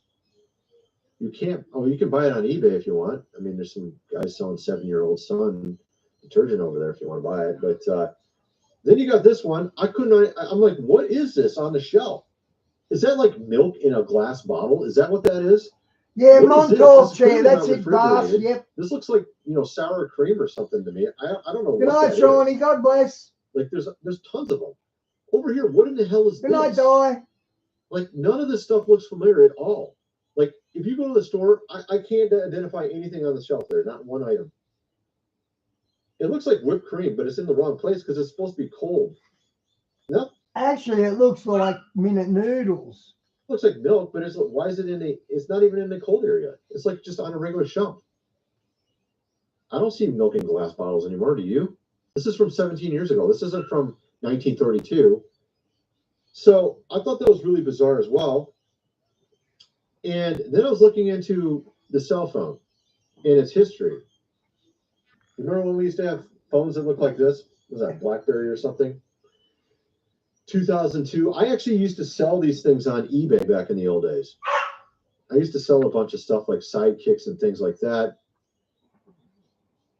It wasn't until 2007 the original iPhone came out. This came out the exact year of this movie. The iPhone came out when this movie came out. Well, that's kind of weird. So it seems like about 2008 when things started getting a little crazy, right? That's when the iPhone came out. That's when you could watch videos on your phone. Well, that kind of explains a little bit, don't it? People started changing around that time too, didn't they? What else happened in 2008? Oh, the Hadron, of course, Collider started operating at the exact next year. Well, that's kind of weird. Of course, a lot of people started noticing weird things around that time. We called it the Mandela, of course, effect. It's around 2009 people noticed it. I remember Billy Graham allegedly dying back in, I think it was like the 90s or 80s? Yeah, it was like that. I remember that. But then he was still alive until 2018. I was like, what? I remember the dude dying in the 90s. And there's like hundreds. I mean, I'm sure you guys have got many in your own head that you've seen that didn't make any sense. Keanu Reeves was gay at one point. I remember that. I remember reading about it, and then now he's not. It's like, what? So I remember I even looked up the articles that still said it on the internet, which of course, this group is the one that created the internet, by the way, as well. A lot of people don't even know that. Who created the internet? These scientists did. That worked at that thing, the Hadron, of course, Collider. They created the internet. Yeah, I remember this guy dying in the 90s, but apparently he never did. He actually was 2018. And there's people that posting about that, right? And then you start forgetting about these things. You forget about all these things that were changed, and you stop talking about it. But it was turned on in 2008. I guess it's just a weird coinkydink that all that stuff happened right afterwards, right? Or is it because people got on their cell phones and just went crazy? Which one is it? Or maybe it's both. I don't know. Good question. But I covered in the past how our reality is not what we see physically around us per se, but more so where the minds of all humans are at concurrently. We create our reality by creating new products, creating social media posts, whatever you want to call it. We create stuff all the time. All the stuff around me is created. This bookshelf, this chair is created, TV, everything around me is created by humans and where their minds at the time when it was created. So our reality is actually humans' minds and where they're at currently. And it's being shaped by this. You remember that show called The Twilight Zone? And interestingly, if you look at what was said in the intro of The Twilight Zone, here we go. Is it your birth?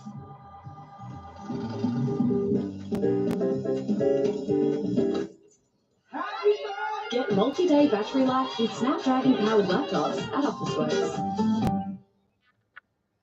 The Subaru sale is on, with great offers on selected Subaru models, including 5-year roadside assist and factory bonuses. So come on, join Australia's most satisfied customers. It's you and Subaru for a world discovered. See you out there.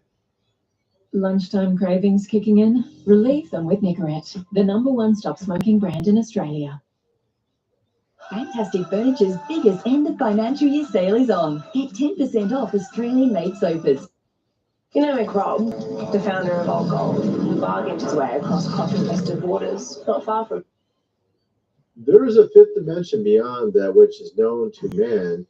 It is a dimension as vast as space and timeless as infinity. It is the middle ground between light and shadow, between science and superstition. And I've talked about this before, how the devil intentionally separated science and superstition, or science and religion, or science and myth, or science and religious thoughts, intentionally to hold back and thwart humanity. And it lies between the pit of man's fears and the summit of his knowledge. This dimension is of imagination.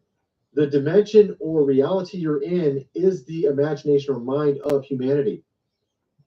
We create our own reality, not in the ridiculous way that some, you can create or make your millionaire, not like that. I'm talking about we create what we see around us by physically creating things, by creating art, literature, impressing it on other people. I'm not saying we're like superhuman and can do whatever we want. I'm saying that we create a reality in what we see around us as a cumulative. And that is our reality. Okay? So the devil wants to bring us into his ideas of reality.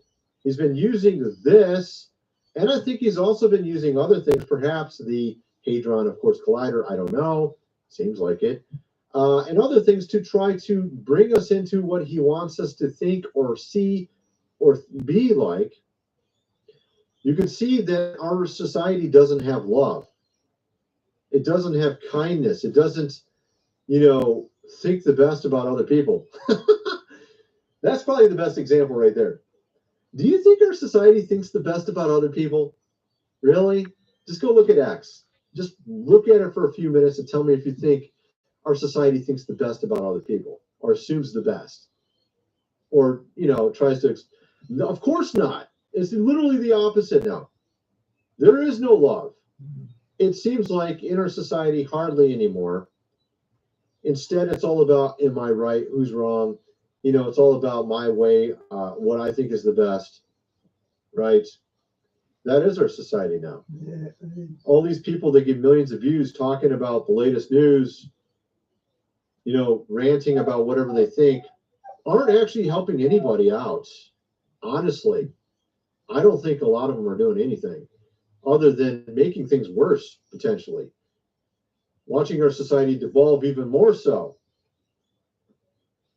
So, of course, that's what I kind of feel like is going on. People are turning into essentially zombies, following whatever they think it. Okay, guys, I'm going to call it quits. God bless. Whatever mind, of course, virus was given to them. Pretty much. That's where we're at, man.